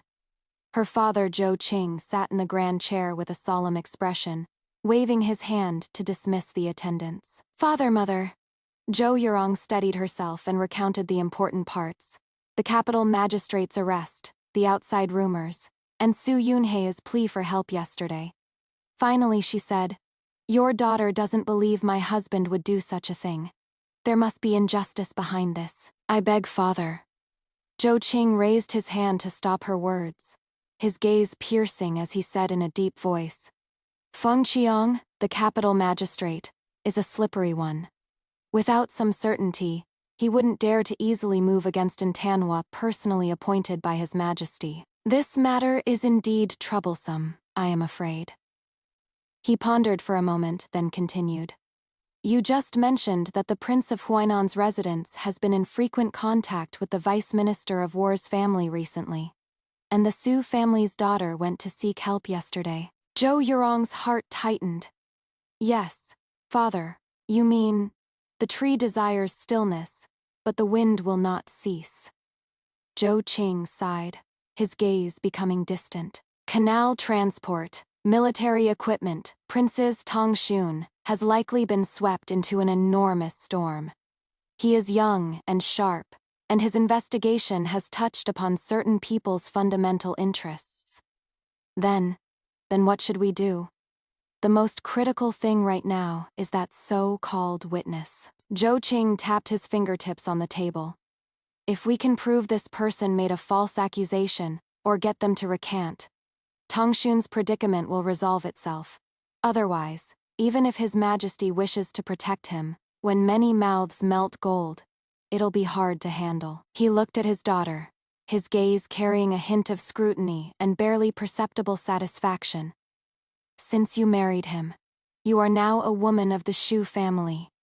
Now more than ever you need to stay steady, guard the household well, and don't throw yourself into disarray. As for matters outside, your father will find ways to maneuver and gather information. But whether we can find the key to breaking through, perhaps that still depends on whether Tongxun himself has left any contingencies. Her father's words were like a stabilizing anchor, slightly calming Zhou Yurong's panicked heart. Yes, she couldn't fall apart. She had to hold down this household and wait for him to return.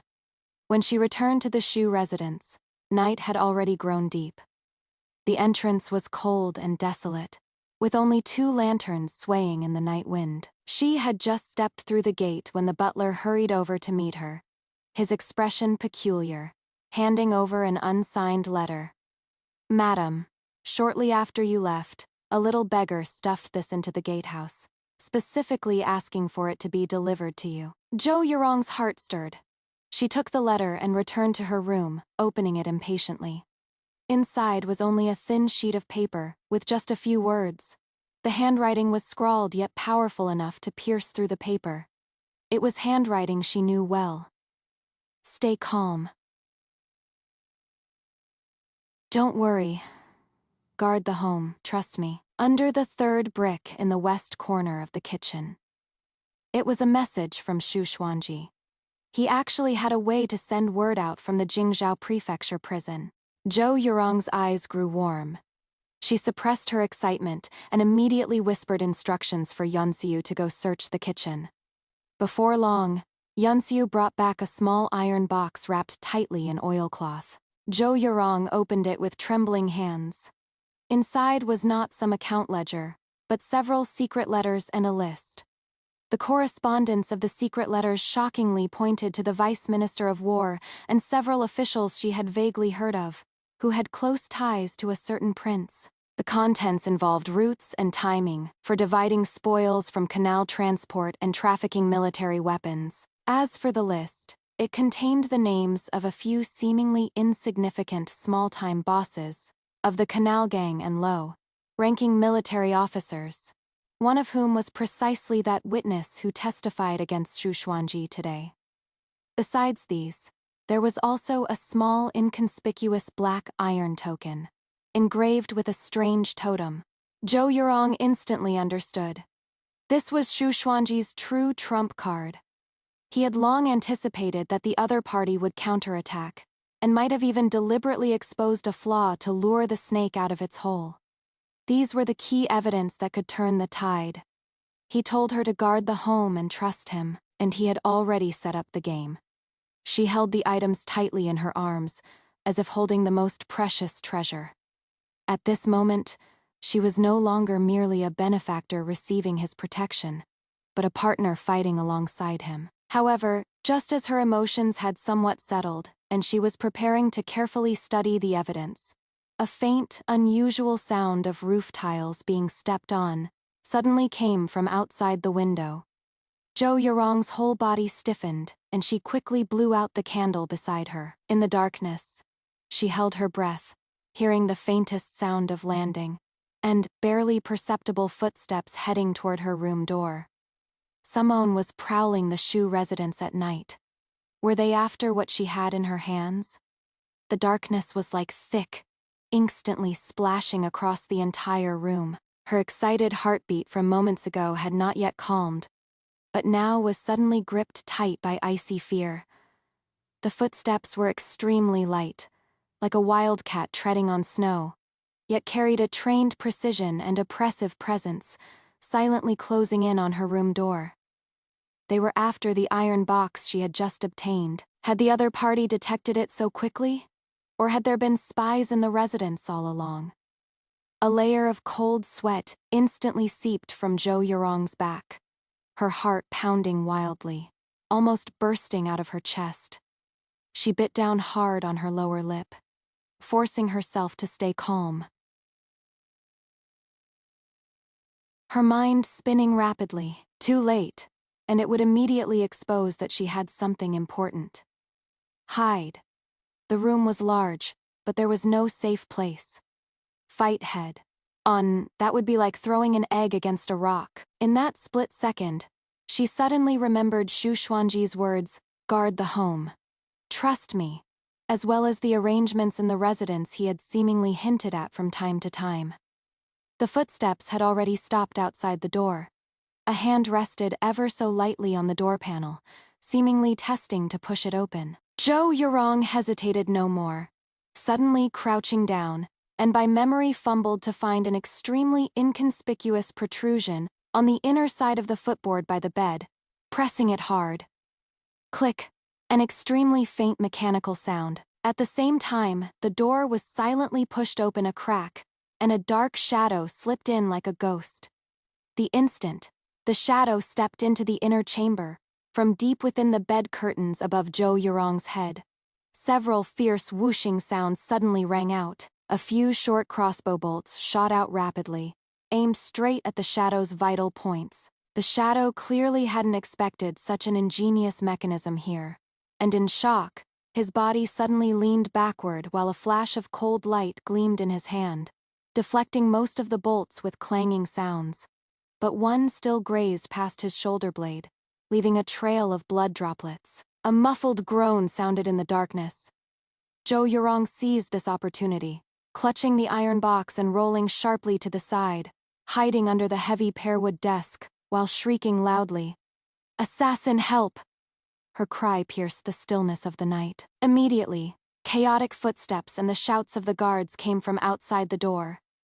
"Protect the madam!" The shadow, wounded and discovered, knew the mission was doomed, and without any hesitation to fight, his form flickered, and like a sparrowhawk he lunged toward the window, smashing through the lattice, and vanished instantly into the thick darkness of the night. "Chase him!" The guard captain's voice carried shock and fury. Hurried footsteps faded rapidly into the distance, as torchlight quickly illuminated the courtyard. Yunshu and several maids, their faces pale with fright, rushed into the room holding candlesticks. Madam, are you all right?" Zhou Yurong crawled out from under the table. Her hair slightly disheveled, face pale, yet forcing herself to remain calm. "I am fine." She looked down at what she held in her arms. The iron box was intact. Only then did she finally let out a breath of relief, though her hands and feet were still trembling slightly. The guard captain soon returned, kneeling on one knee to apologize. "This subordinate is incompetent. The thief escaped. That person's skills were extraordinary, and they were unusually familiar with the alleys outside the manor." "Could you see their build or appearance?" Zhou Yurong asked, her voice still carrying a hint of hoarseness. "The night was too dark, and their movements too swift. I couldn't see clearly, but their shoulder blade was wounded. This subordinate has already sent men to track the blood trail and strengthened the manor's defenses." "Well done." Zhou Yurong steadied herself. "What happened tonight is strictly forbidden from being spread outside, but we must immediately report to the capital magistrate's office." "No." She paused, then changed her words. "Immediately find a way to send word into the palace. Report that we were attacked here, that the intruders had a clear target, and their skills suggest they may be military personnel." Xu Xuanji was still in prison, and capital magistrate Feng Qiang's attitude was ambiguous. She couldn't fully trust him. Going directly before the emperor might apply more pressure, and make whoever was behind this not dare to act rashly again. "Yes." A flash of surprise and admiration passed through the guard captain's eyes as he accepted the order and left. After this shock, Zhou Yurong completely lost any desire to sleep. She had Yunshu relight the lamps, held the iron box tightly in her arms, and sat beneath the lamplight, her mind unable to settle. They actually dared to break into a court official's residence at night to assassinate. Such brazenness showed they had reached the point where the dagger was revealed. Xu Xuanji was in prison, and was probably not absolutely safe either. She had to do something. When dawn began to break, she had already made her decision. She changed into plain yet dignified attire, carefully made a copy of the secret letter and the list from the iron box. Then had Yunshu fetch waterproof oilcloth for the originals, wrapped them layer by layer, and hid them in a secret compartment beneath an old plum tree in the courtyard. As for the black iron token, she kept it hidden close to her body. Then, she ordered the carriage to be prepared. "Madam, where are you going?" Yunshu asked worriedly. "The Prince of Huainan's residence." Zhou Yurong's tone was calm, yet her eyes were unusually resolute. Yunshu was shocked. "Madam, it was just yesterday that, and Miss Su, it is precisely because she came just yesterday." Zhou Yurong looked at her pale face in the mirror, picked up the rouge, and gently blended it on her cheeks, making herself look less fragile. "Some acts must be played out fully. They want to probe my depths, to stir up this pond of water, so I'll go and let them see clearly." She was going to take a gamble. Gamble on what role the Prince of Huainan's residence played in this matter. Gamble on whether Princess Consort Xia knew anything. Gamble on whether she could find a single flaw there, or at least confuse her opponents. The carriage headed toward the Prince of Huainan's residence once more. Compared to yesterday's quietness, today the prince's residence was bustling with visitors.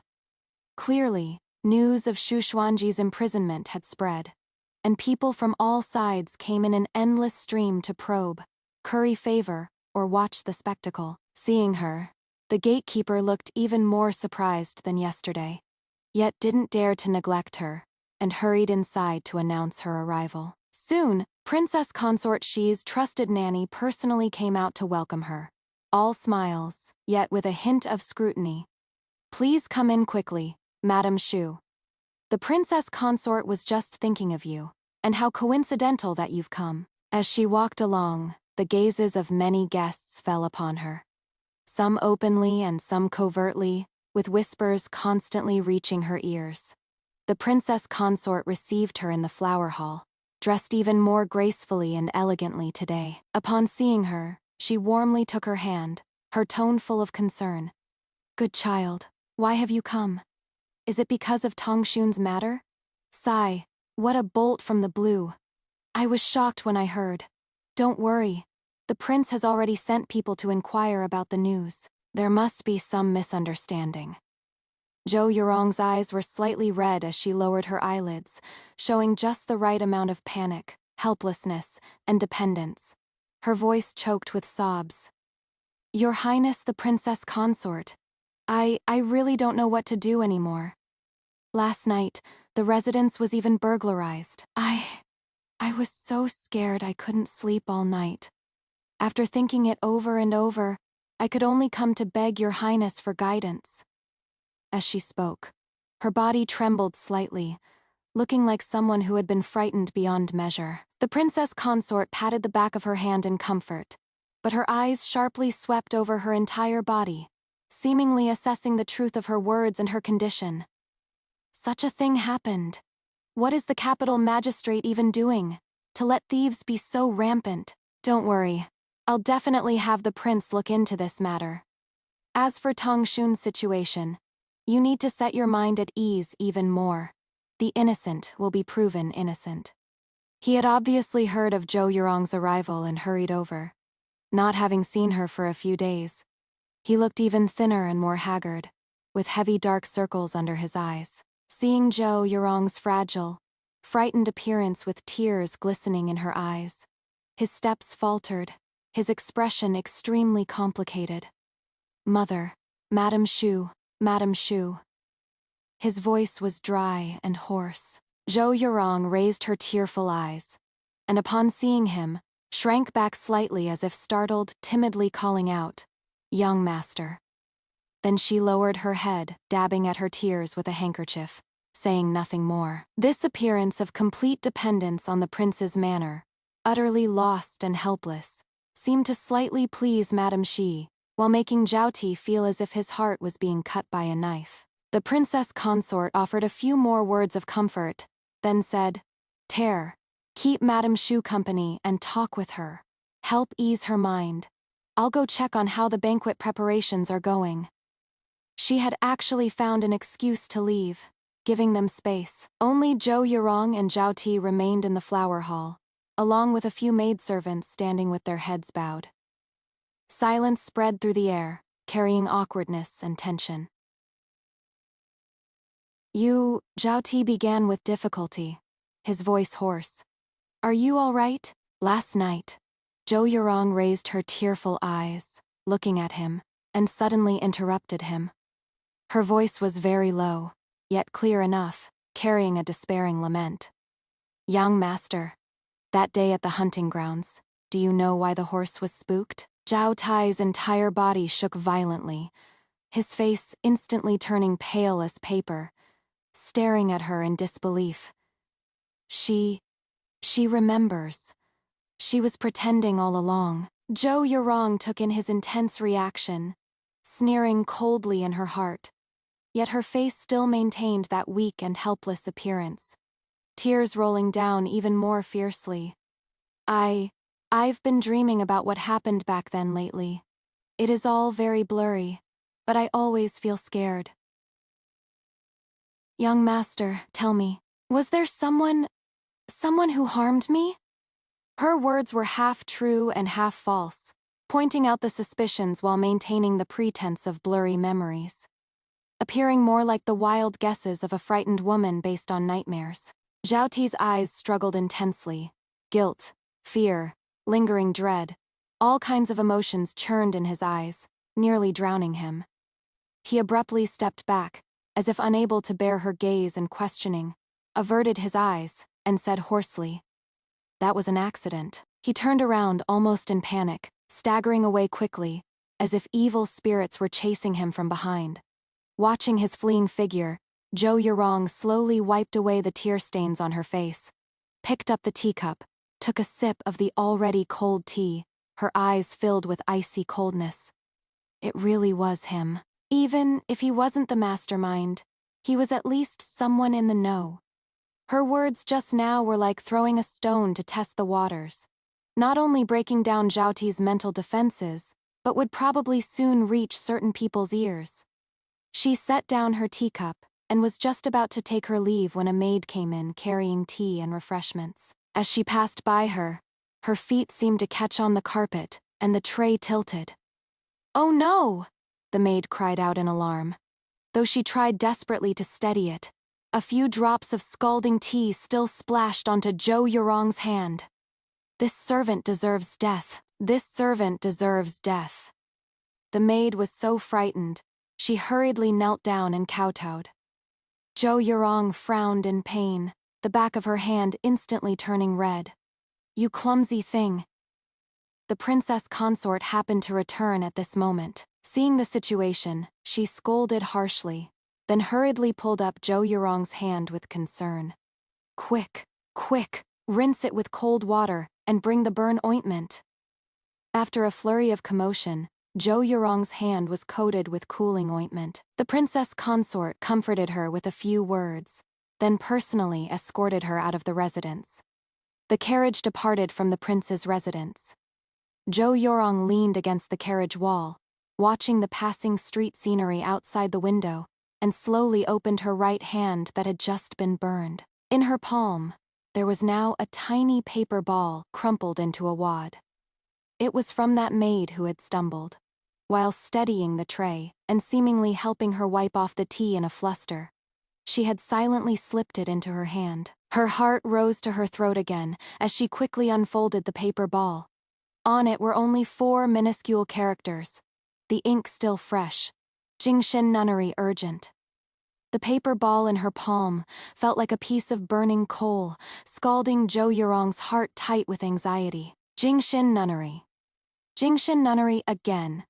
Just yesterday, Shu Xuanji's guard mentioned that Su Yunhei frequently visited this place, and today, this mysterious note pointed right there. Was it a trap?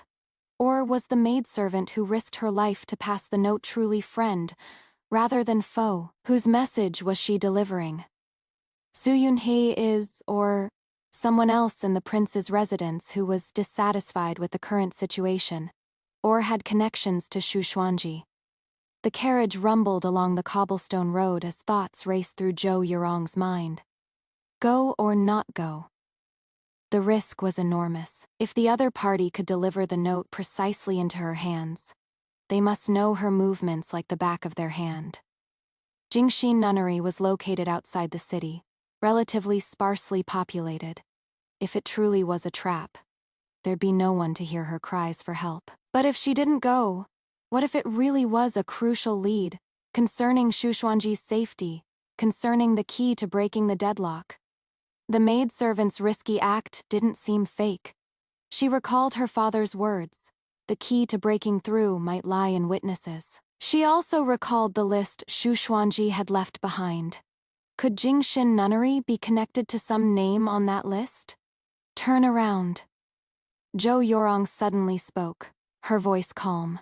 Leave the city, go to Jingshin Nunnery. The coachman was stunned. Madam, the master has instructed. I'll bear all consequences myself. Zhou Yurong's tone was resolute. Take the small roads, quickly. The carriage quietly turned, leaving the bustling streets, heading toward the secluded direction outside the city. Zhou Yurong instructed Yunsho to take out the spare plain-veiled hat and cloak. Carefully put them on, concealing her appearance. About an hour later, the carriage stopped at the foot of the mountain. Jingshin Nunnery sat halfway up the mountain, its gray tiles and white walls nestled among ancient pines and verdant cypresses. The bell sounds faint and distant, making it seem tranquil and quiet. Even somewhat excessively deserted, Zhou Yurong only brought Yunsho and the most skilled guard, walking up along the stone steps. The mountain breeze brushed past, carrying the scent of pine needles and incense. The nunnery gate was half closed, with few pilgrims around. A young nun was sweeping the courtyard. Seeing them enter, she pressed her palms together in greeting, her expression calm. "Sister, we'd like to offer some incense and pray for peace." Zhou Yurong lowered her voice. The young nun glanced at them, especially giving the guard an extra look, before lowering her eyes and saying, "Please follow me, benefactors." Inside the main hall, the Buddha statue was solemn, incense smoke curling about. Zhou Yurong offered incense as instructed, kneeling on the prayer cushion, yet her gaze inconspicuously swept around. Apart from them, there was only an old woman in coarse cloth in the corner, seemingly wiping a lamp. Everything was so calm, it was almost eerie. The person who passed her the note. What exactly did they intend by having her come here? After offering incense, the young nun said, "The dining hall has light tea prepared. Would the benefactor like to rest her feet?" Zhou Yurong's heart stirred, and she nodded. "I appreciate it, Reverend." Passing through a covered corridor, they reached the dining hall. It was not mealtime, so the hall was completely empty, with only a few simple wooden tables and stools. The young nun served the light tea and withdrew. Zhou Yurong picked up the teacup, but didn't drink, just waiting quietly. Time trickled by, with only the rustling of wind through bamboo leaves outside the window, and her own increasingly loud heartbeat. Just when she was about to think this trip had been in vain, a small door on the side of the dining hall was gently pushed open a crack. An aged, haggard face appeared. It was the old woman who had been wiping the lamps in the main hall just now. Her eyes were panicked, quickly glancing around. When she saw Zhou Yurong, a flash of urgency suddenly burst from her eyes, her lips trembling as if she wanted to say something, yet was extremely frightened. Zhou Yurong immediately stood up, but the old woman didn't dare come in. She just suddenly stretched out her hand, pointing toward a certain direction in the rear courtyard, then quickly withdrew her head. The small door closed silently, as if it had never been opened. The rear courtyard. Zhou Yurong hesitated, no longer, and immediately led Yunxiu and the guards out of the dining hall with quick steps, heading toward the direction the old woman had pointed. The rear courtyard was even more desolate than the front courtyard, with dense vegetation, and only a few old meditation rooms that looked like they were used for storing miscellaneous items. By a well platform in one corner, several pieces of women's old clothing were scattered about. Zhou Yurong's gaze swept over, and suddenly on one of the gray cloth shirts, she spotted a small dark brown stain that had already dried and hardened. It looked like a blood stain. Her heart lurched. She strode forward quickly and picked up the garment. The fabric was coarse. It was indeed what the servants in the nunnery wore. The blood stain was on the shoulder and back area, not large in size, yet alarming. Was it that maidservant who had passed the note? Was she injured? Or had she been killed? Search this area carefully. Zhou Yurong lowered her voice and commanded the guard. The guard immediately began searching around vigilantly. Yunshu nervously stayed close to protect her. Soon, among the tangled weeds behind the well platform, the guard discovered traces of freshly disturbed soil. He drew his short blade and carefully dug a few times. His expression suddenly changed. "Madam." Zhou Yurong hurried over, only to see a pale, stiff human hand emerging from the loose soil. Judging from the sleeve, it was the old woman who had guided them just now. She had been killed immediately after showing them the way. Zhou Yurong's stomach churned, and suppressing her fear and nausea, she said sternly, "Dig it out." The guard quickly cleared away the loose soil, exposing the body. There was a hideous purple-black strangulation mark around the neck, eyes wide open, full of terror. It was indeed that person from before. The killer had acted too quickly, too ruthlessly. Clearly, someone had been secretly monitoring every move at Jingxin Nunnery. "Madam, we shouldn't stay here long," the guard said urgently, gripping his weapon tightly and vigilantly scanning the deep, dark woods around them. Zhou Yurong's face was pale, her heart pounding like a drum. Yet she forced herself to stay calm. She crouched down and quickly searched the corpse. Since the other party had killed to silence her, it meant this old nun must have known some secret. Her fingertips touched something hard, hidden in a secret pouch at the waist. She swiftly retrieved it. A small amulet wrapped in oilcloth. No time to examine it closely. She tucked it into her sleeve and stood up. "Go." The three of them quickly retraced their steps. Their footsteps hurried. Passing through the corridor, just as they were about to return to the front courtyard, suddenly the door of a meditation room beside them creaked open. A woman wearing elegant casual attire and a veiled hat walked out, followed by two demure maids. Though dressed as an ordinary pilgrim, her commanding presence and the faintly visible silk fabrics were clearly not those of a commoner. Both parties came face to face, and both froze. The woman's gaze fell upon Zhou Yurong's slightly flustered expression, and the vigilant guards behind her, and the face beneath the veiled hat seemed to turn toward them. Zhou Yurong's heart lurched. That figure, that posture. Almost at the same moment, a mountain breeze blew past, slightly lifting a corner of the white veil on the woman's hat. Though it was just a fleeting glimpse, Zhou Yurong saw clearly. It was a well-maintained, elegant, and dignified face. Yet at this moment it carried a hint of suspicion and cold severity. The princess consort of Huainan. Why would she be here? At this time when a murder case had just occurred, appearing so inconspicuously dressed in this secluded meditation room. Their eyes met. The air instantly froze, spreading silent, turbulent waves. The princess consort had obviously recognized her too. The gaze beneath her veiled hat suddenly became sharp as ice needles, carrying undisguised shock and scrutiny, then quickly suppressed, transforming into a perfectly measured surprise. "Madame Xu, why would you be here?" Zhou Yurong's heart pounded wildly, alarm bells blaring in her mind, yet she struggled to maintain composure on her face, even showing a perfectly measured hint of exhaustion and sorrow. "So, it is the princess consort. This humble woman's mind has been restless, and I came to the nunnery to calm my heart, praying for Buddha's blessing that my husband may soon clear his name." She curtsied slightly, her voice choked. "Is your highness also here to offer incense?" The princess consort's gaze swept over her, then glanced at the guards and Yunshu behind her, seemingly judging the truth of her words. She then sighed, her tone returning to its usual gentleness. "Yes, the residence has also been going through troubled times lately, so I came to seek some peace of mind." She paused for a moment, then asked as if casually, "Has Madame Xu seen an elderly nun who practices here?" "She is about 60 years old. Every time this princess consort comes, I would discuss Buddhist teachings with her." Zhou Yurong's hands inside her sleeves suddenly clenched tight, her nails digging into her palms. She is probing.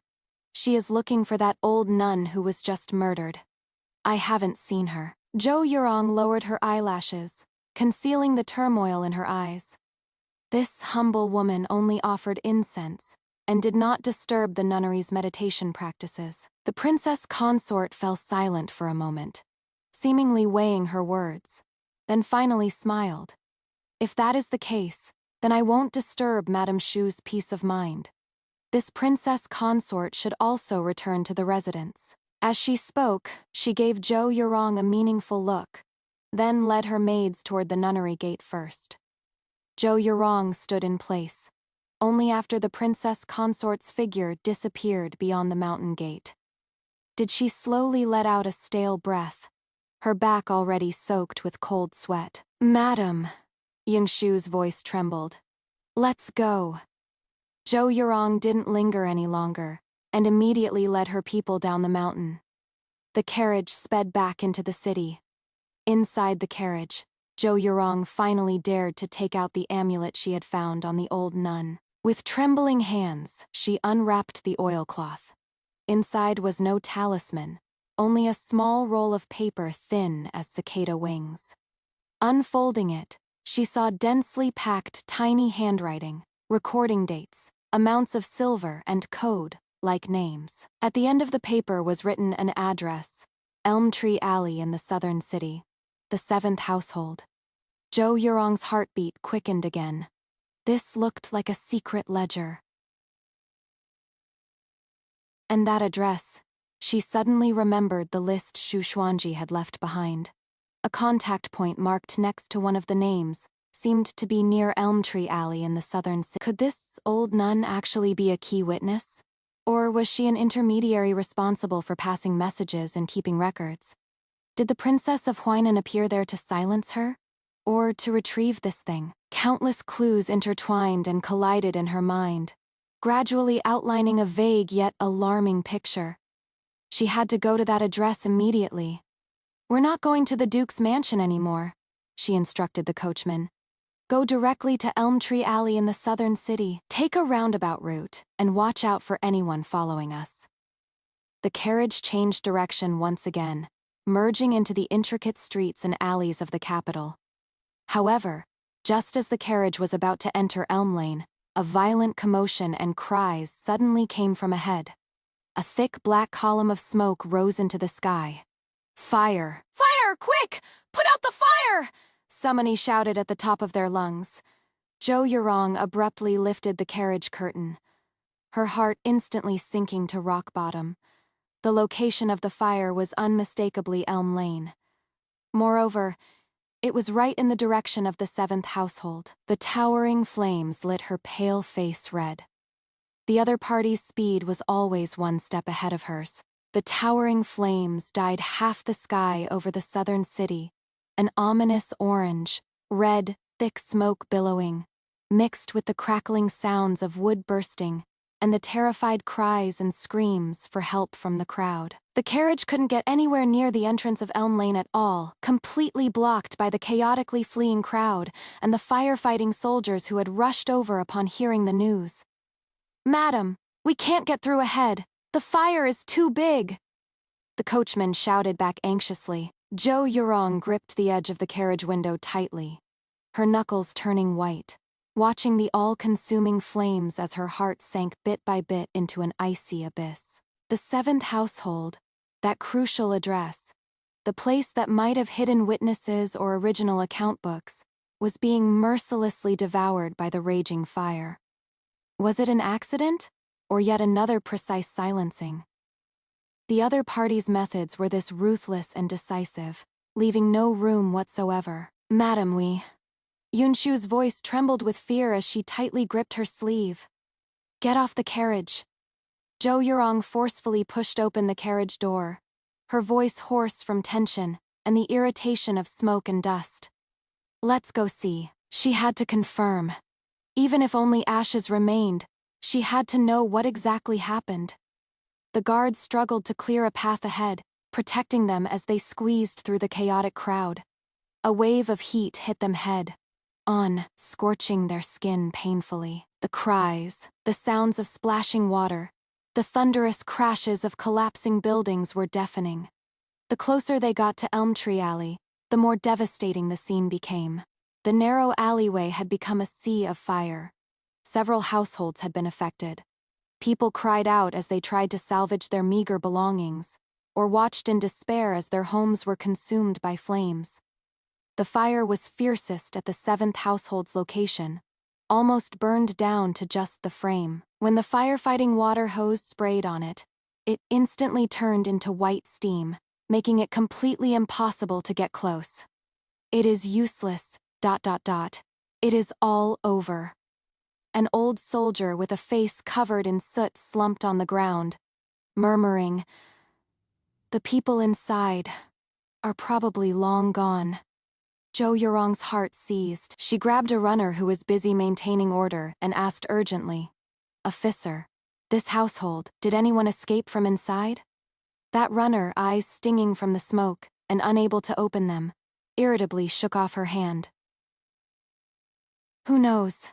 The fire started too fierce and too fast. It was like it caught fire from inside all at once. By the time it was discovered, it was already too late. Never mind people. Even a rat couldn't have gotten out. They all caught fire at the same time. This looks more like arson. Just then, a commotion suddenly arose at the edge of the crowd. Several officials dressed in the colors of the Jingzhouyin Yamen harshly shouted as they pushed through the crowd. The one in the lead had a stern expression and loudly declared, "Move aside, everyone move aside, Jingzhouyin Yamen official business. All unrelated persons step back." They headed straight for the 7th household, now reduced to ruins, forcefully driving away the neighbors and soldiers who were still trying to put out the fire. By Lord Feng's order. This site involves an important case. Everything is now under the jurisdiction of the Jingzhouyin. No one is to approach. Violators will be treated as accomplices. The lead official shouted sternly, and his subordinates immediately began setting up a perimeter, surrounding the ruins layer upon layer. Important case. Taking over. Alarm bells went off in Zhou Yurong's mind. Feng Qiang's people arrived too fast. So fast it was as if they had been waiting nearby all along. They weren't here to put out the fire or investigate the case, but to seal off the scene and destroy whatever evidence might remain. She watched helplessly as those officials made a show of inspecting the perimeter of the fire site, yet drove away all the neighbors who might actually know something. Her heart turning ice cold. This mastermind behind the scenes. Their power was so immense that they could so brazenly manipulate the authorities. She couldn't stay here any longer. She stuck out like a sore thumb here. If Feng Qiang's people recognized her, who knew what trouble might arise?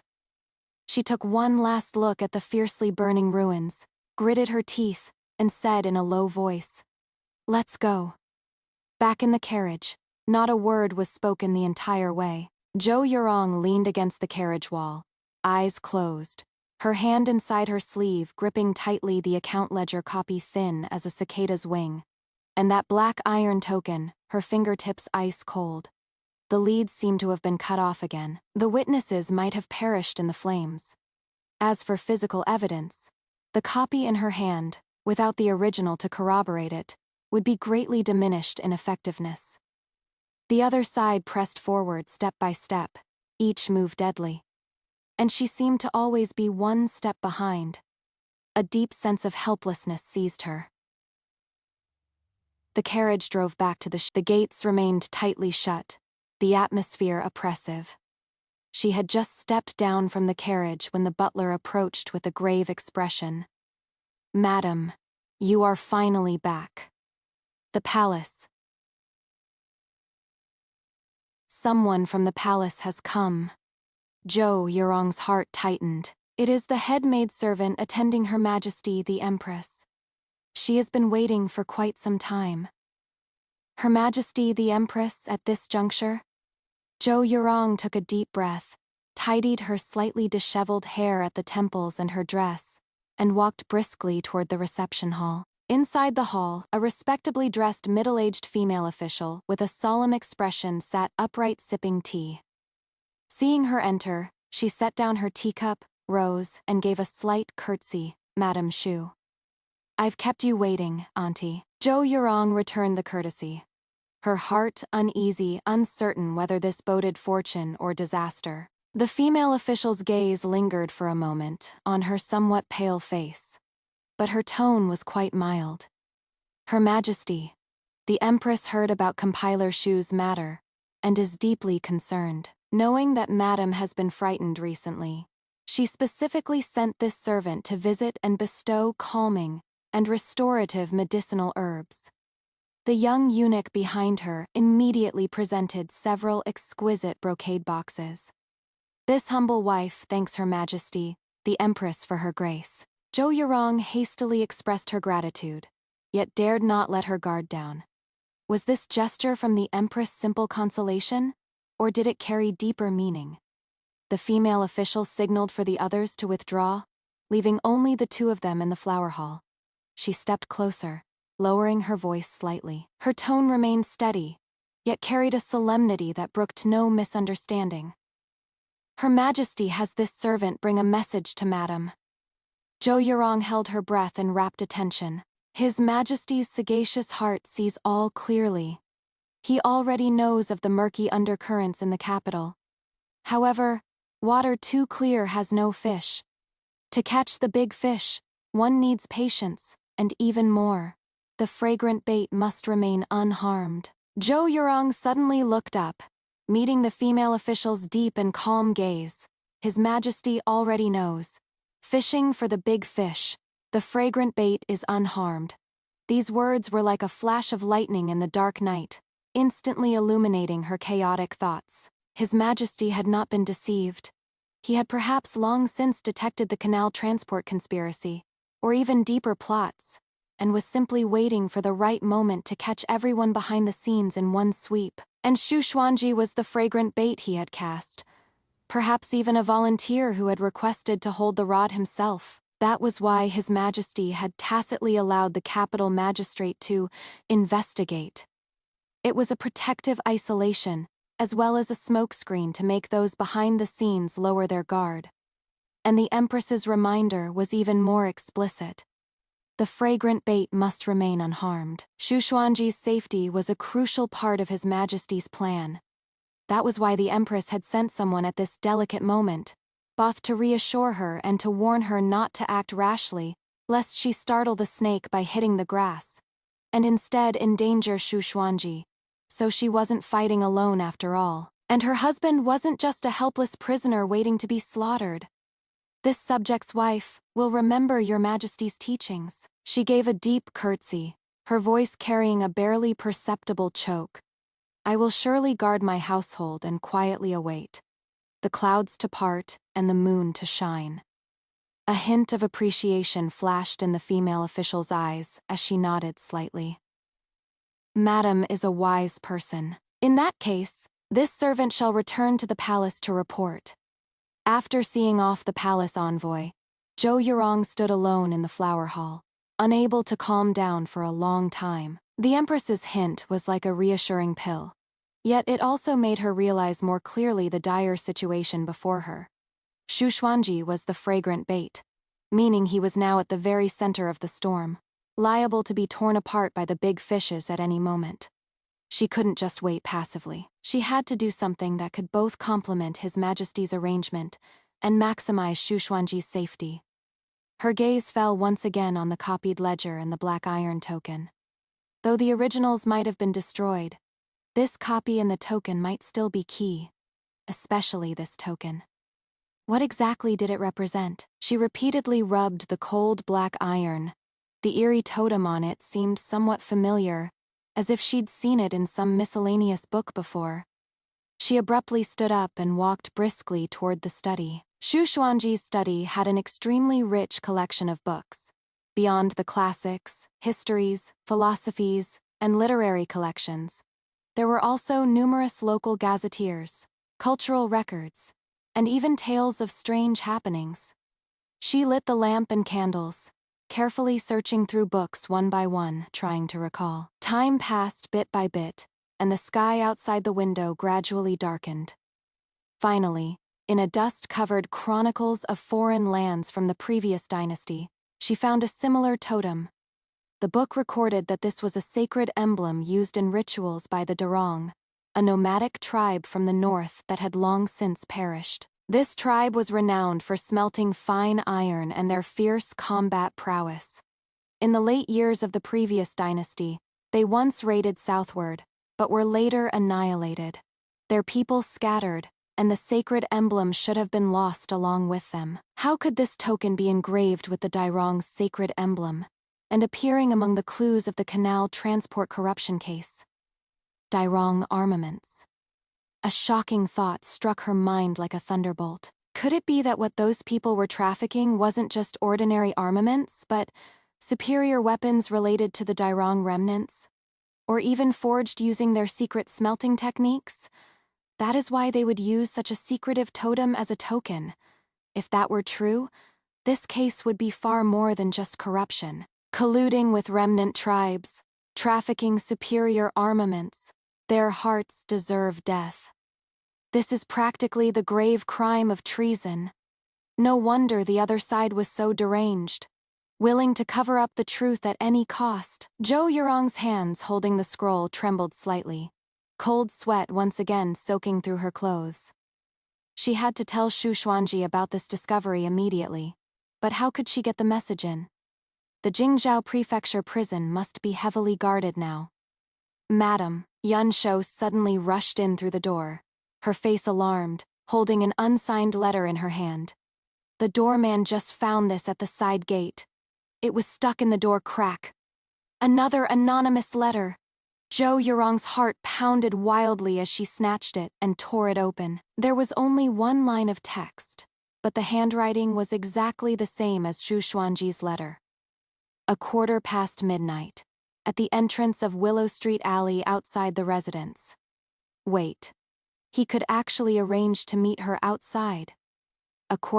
midnight, all was silent. The capital had long been under curfew, the streets completely deserted, with only the monotonous echoes of the night watchman's clapper and occasional dog barks, making the night seem even deeper. Zhou Yurong wrapped herself in a dark cloak with the hood pulled low, almost blending into the shadows of the Shu residence's back wall. Yun Shou and that guard stood tensely by her side, holding their breath. Her heart pounded like a drum in her chest, mixed with anticipation, fear, and an indescribable excitement. She would never mistake the handwriting on that letter. It was him. But how could he have escaped from the Jingzhou Prefecture prison? Was tonight's meeting real or fake? Could it be another carefully laid trap? Time passed slowly in the anxious wait, each breath feeling exceptionally long. Just when she almost thought hope had slipped away, from the pitch-black alley entrance in the distance came an extremely soft whistle, resembling a bird's call. The guard's body instantly tensed, and he said in a low voice, "Madam, it is the signal." Zhou Yurong took a deep breath of the icy night air, suppressed her turbulent emotions, and nodded. The guard took the lead, silently making his way toward the alley entrance to scout, and returned moments later, saying in a low voice, "Safe." Zhou Yurong hesitated no more, walking briskly out of the shadows toward that bottomless alley entrance. The moment she stepped into the darkness of the alley, a warm and powerful large hand suddenly reached out, precisely grasping her wrist and gently pulling her into the deeper shadows. She let out a soft cry, caught off guard as she crashed into a solid, warm chest. A familiar, crisp scent instantly enveloped her, mixed with a faint hint of blood and the damp, musty smell peculiar to prisons. "Don't be afraid, it is me." A low, hoarse voice sounded by her ear, carrying a hint of barely perceptible weariness, yet striking her eardrums with unmistakable clarity. It was Xu Xuanji. It really was him. Zhou Yurong suddenly raised her head, and with the faint light of the sky, finally saw the face right before her. He had grown thinner, dark stubble had emerged on his jaw, and there were bloodshot streaks at the bottom of his eyes. But those eyes were still startlingly bright in the darkness, calm, sharp, gazing deeply at her. 1,000 words were stuck in her throat. Yet she couldn't utter a single one, just staring blankly at him, her eye sockets uncontrollably welling up with a stinging sourness. "You? How did you get out the prison?" Her voice trembled, laced with lingering fear. "Feng Qiang doesn't dare really do anything to me. It is just going through the motions. There are arrangements inside the prison." Xu Xuanji spoke concisely, but his fingers unconsciously tightened, rubbing her slightly cool wrist, as if confirming her real existence. "There is not much time. I'll make it short. You went to Jingshan Nunnery today? Met the princess consort? Elm Tree Alley caught fire?" He actually knew everything. Zhou Yurong suppressed the shock in her heart, hurriedly nodded, and rapidly told him about today's experiences. The old nun's hints and her murder, the sudden appearance of the princess consort of Huainan, the towering fire in Elm Tree Alley, and the Empress's hints, as concisely and clearly as possible, finally taking out the copied ledger and that black iron token. And this? I looked it up in records of foreign lands. This totem seems to be the sacred emblem of the Dirong tribe from the previous dynasty. I suspect the weapons they're trafficking might be related to this.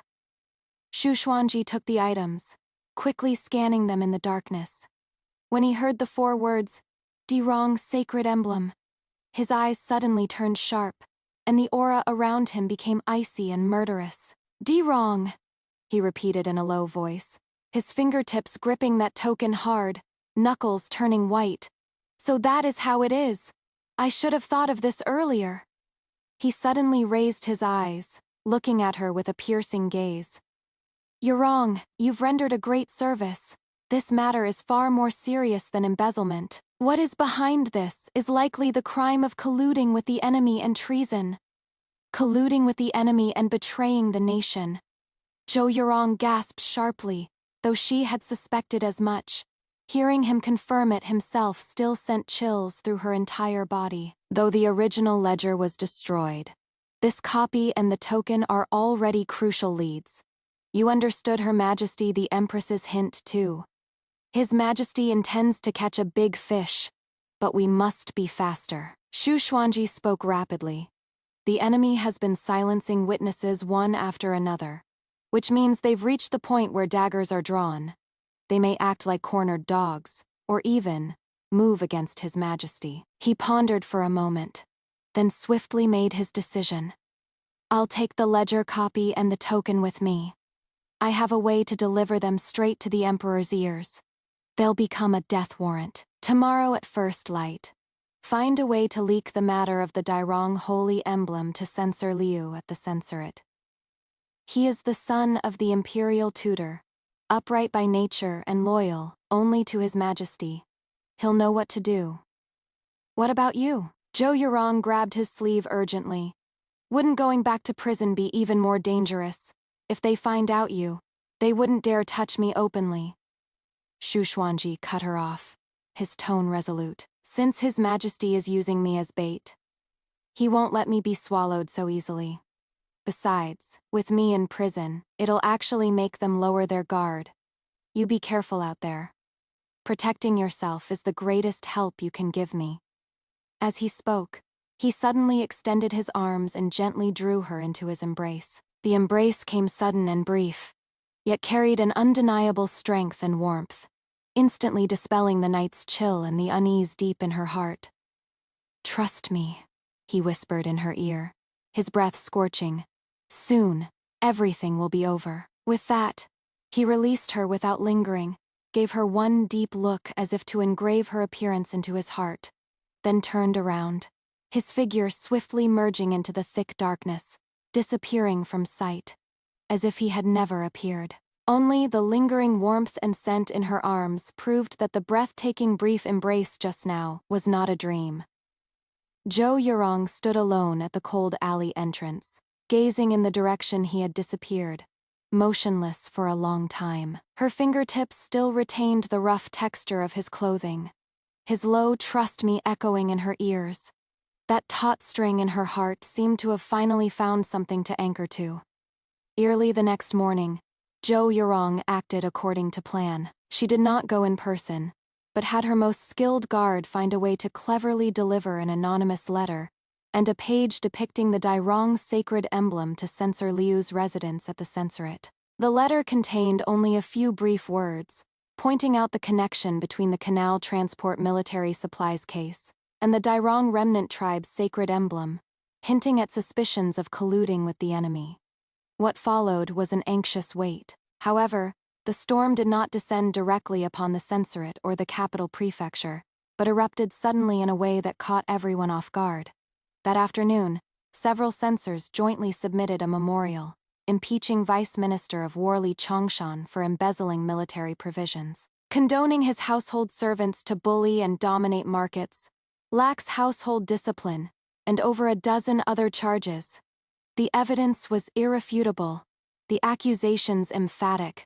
A single stone stirred up 1,000 waves, Li Chongshan was precisely that vice minister of war who had close dealings with the Prince of Huainan's residence, and had met privately with Zhao Tai multiple times. He was also one of the key figures on Xuanji's list, suspected of being connected to the canal transport and military equipment cases. This seemingly personal impeachment was like an incredibly precise scalpel, instantly cutting into the tangled mess of complexities. His Majesty was furious and immediately issued an edict to strip Li Chongshan of his post for investigation, handing him over to the 3 judicial offices for joint trial. When the news spread, it shook both the court and the public. Everyone vaguely sensed that this was by no means a simple impeachment of an official. The power struggle behind it was unfathomably deep. On the very night Li Chongshan was thrown into prison, an urgent military dispatch traveling 800 li arrived directly before His Majesty. Urgent border report, while intercepting a batch of fine military weapons being smuggled out of the pass. The border patrol encountered armed resistance. After fierce fighting, they seized a quantity of weapons and captured several people. Upon preliminary interrogation, they actually confessed that this batch of weapons was connected to a certain prince in the capital and key officials from the Ministry of War. Moreover, the weapons were of special design, extraordinarily sharp, and suspected to contain secret forging techniques from foreign tribes. Although the military report didn't explicitly name who the prince and key officials were, combined with Li Chongshan's downfall just that day, the implication was already self-evident. Colluding with the enemy and betraying the nation. These 4 words hung over the entire capital like heavy dark clouds in an instant. His Majesty summoned his ministers overnight, and the palace lights burned through the night without rest. The next morning, just as dawn was breaking, a unit of imperial guards in gleaming armor directly surrounded the Prince of Huainan's manor. At the same time, another group of soldiers headed straight for the capital prefecture prison. The prison door opened, and Xu Xuanji walked out slowly. He had changed into a clean moon, white casual robe. And though his face showed weariness, his eyes were clear and sharp, as if the ordeal of imprisonment these past few days hadn't diminished him in the slightest. A eunuch read the imperial decree aloud. Xu Xuanji, compiler of the Hanlin Academy, loyal, diligent, and astute, having rendered meritorious service in investigating cases, is hereby restored to his original position, granted gold, silver, and silk, and shall assist in the trial of the Canal Transport Military Supplies case. So it is decreed. This humble servant accepts the decree with gratitude. Xu Xuanji bowed to receive the decree, his gaze lifting over the layers of palace walls, looking toward the direction of home. Almost at the same moment he received the decree, inside the Huainan prince's residence, the princess consort of Huainan listened with a deathly pale face to the steward's incoherent report, watching the gleaming sabers and halberds outside the window. The teacup in her hand fell to the ground with a crack, shattering into pieces. She suddenly recalled yesterday in the Jingxin nunnery. Zhou Yurong's eyes that seemed gentle yet unfathomably deep. It was her ... It was actually her. She murmured to herself, her eyes filled with disbelieving terror and a trace of desperate regret that came too late. Zhao Ti stood beside his mother, his face pale as paper, his body trembling slightly. He watched those wolf-like imperial guards, watched his mother's expression collapse in an instant, and thought again of Zhou Yurong's tear-filled, questioning eyes. So she remembered everything. Step by step, she watched them walk toward the abyss, and he had actually been one of the accomplices who personally pushed his family into eternal damnation. Boundless regret and icy fear completely drowned him. The news of the imperial guard surrounding the prince's residence spread as if on wings, instantly reaching every corner of the capital. The Prince of Huainan's residence, once bustling with visitors, had in an instant become a forbidden place that everyone avoided like the plague. The vermilion gates were sealed with paper strips, Armored soldiers with halberds stood expressionlessly all around, and a deathly silence like the calm before a storm hung in the air. Zhou Yurong stood beneath the corridor, watching the bright sunlight spilling into the courtyard, feeling as if a lifetime had passed. In just a few short days, there had been raging waves and dramatic ups and downs, yet this moment held an almost unreal calm. Footsteps sounded from behind her, steady and familiar. Zhou Yurong turned around and saw Xu Xuanji walking toward her bathed in sunlight. He had changed into a brand new dark green official robe, standing tall and straight, the weariness of imprisonment washed away. Though fatigue still lingered between his brows, there was now more of the resolute determination and sharpness forged through this ordeal. Their eyes met, and no words were needed. All the worries, fears, and waiting transformed into silent waves in each other's eyes, surging past before finally settling into a calm gaze. "I am back." He walked up to her, his voice low and deep, carrying a barely perceptible sigh. Zhou Yurong nodded gently. 1,000 words stuck in her throat, but in the end they only turned into one sentence. "It is good that you are back." Yunxiu cleverly led all the servants to withdraw silently, leaving the space to the two who had reunited after the ordeal. Xu Xuanji's gaze carefully traced over her brows and eyes, seeing the faint dark circles under her eyes and her still pale complexion, his eyes darkening slightly. "These past few days, you've worked hard." Had it not been for her maneuvering outside, taking risks to gather evidence, and even precisely passing the clues to the key person, the situation would never have reversed so smoothly. She was far more resilient and clever than he had imagined. Zhou Yurong shook her head slightly. "I only did what should be done." She raised her eyes to look at him, her gaze carrying inquiry. "The prince's residence. His Majesty has issued a decree to thoroughly investigate the crimes of the Prince of Huainan's collusion with Li Chongshan. Embezzlement of canal, silver, trafficking military equipment, and even colluding with enemies and committing treason." Xu Xuanji's tone was calm, yet every word carried immense weight. "The prince has been confined to his residence. The princess consort, Lady Shi, suspected of masterminding and even silencing multiple lives, has been transferred to the imperial clan court for strict supervision." Zhou Yurong felt a tightness in her chest. Though she had anticipated this, hearing such an outcome still sent a chill through her. A century-old prince's manor, once so illustrious, had collapsed just like that. "Then, what about Zhao Tai?" she finally asked. Xu Xuanji glanced at her, his expression complex yet without displeasure, and simply said, "He concealed what he knew and participated in covering up the crimes. Though not the mastermind, he cannot escape punishment. His title of heir has been stripped, and he is confined to the manor, awaiting further judgment." He paused briefly, then added, "Su Yunhei. I heard that on the day she learned the manor was surrounded, she hanged herself." Zhou Yurong fell silent. Su Yunhei, that woman who had once acted delicate and coy, single-mindedly seeking to climb higher, yet in the end became nothing but a pawn, her beauty withered and gone, hateful yet also pitiful. When all the dust had settled, behind it lay the overturned fates of countless people. "His Majesty seems to have made arrangements long ago." She recalled the Empress's hints. Xu Xuanji nodded. "The canal transport system has been plagued with corruption for a long time, involving many parties. His Majesty has long intended to rectify it. Li Chongshan colluded with the prince's manor, even secretly trading refined iron techniques with the Durong remnants to forge weapons far exceeding regulation standards. His intentions were sinister, and he had touched His Majesty's reverse scale. Fortunately, the late General Qi left behind crucial evidence.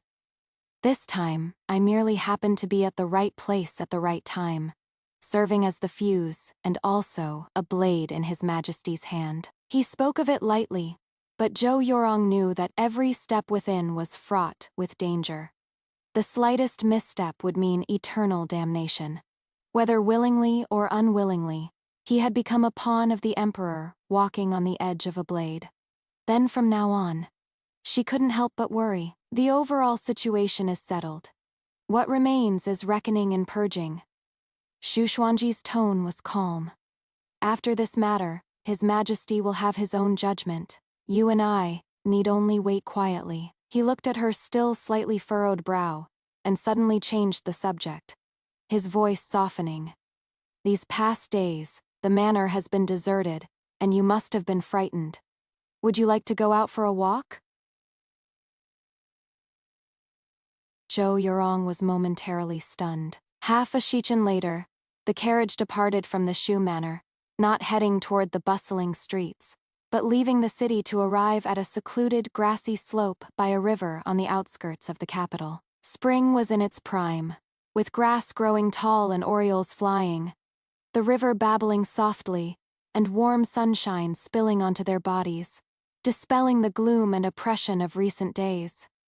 Xu Xuanji waved away the attendants and strolled side by side with her on the soft grass. Do you still remember this place? He suddenly asked. Zhou Yurong looked around at the unfamiliar scenery and shook her head. 7 years ago, on that snowy day, your carriage got stuck on the official road up ahead. He pointed not far away. Back then, I collapsed in that grass hollow over there, nearly frozen stiff. Zhou Yurong looked in the direction he pointed, seemingly able to imagine the icy, snow-covered scene from back then, and that dying boy. Actually, I wasn't completely unconscious that day. Xu Xuanji's voice was calm, carrying the distant quality of reminiscence. I vaguely saw the luxurious carriage, saw the maidservant get off to check. And then, you poked your head out. He stopped walking, turned to look at her, his gaze deep as a pool. I saw the compassion in your eyes.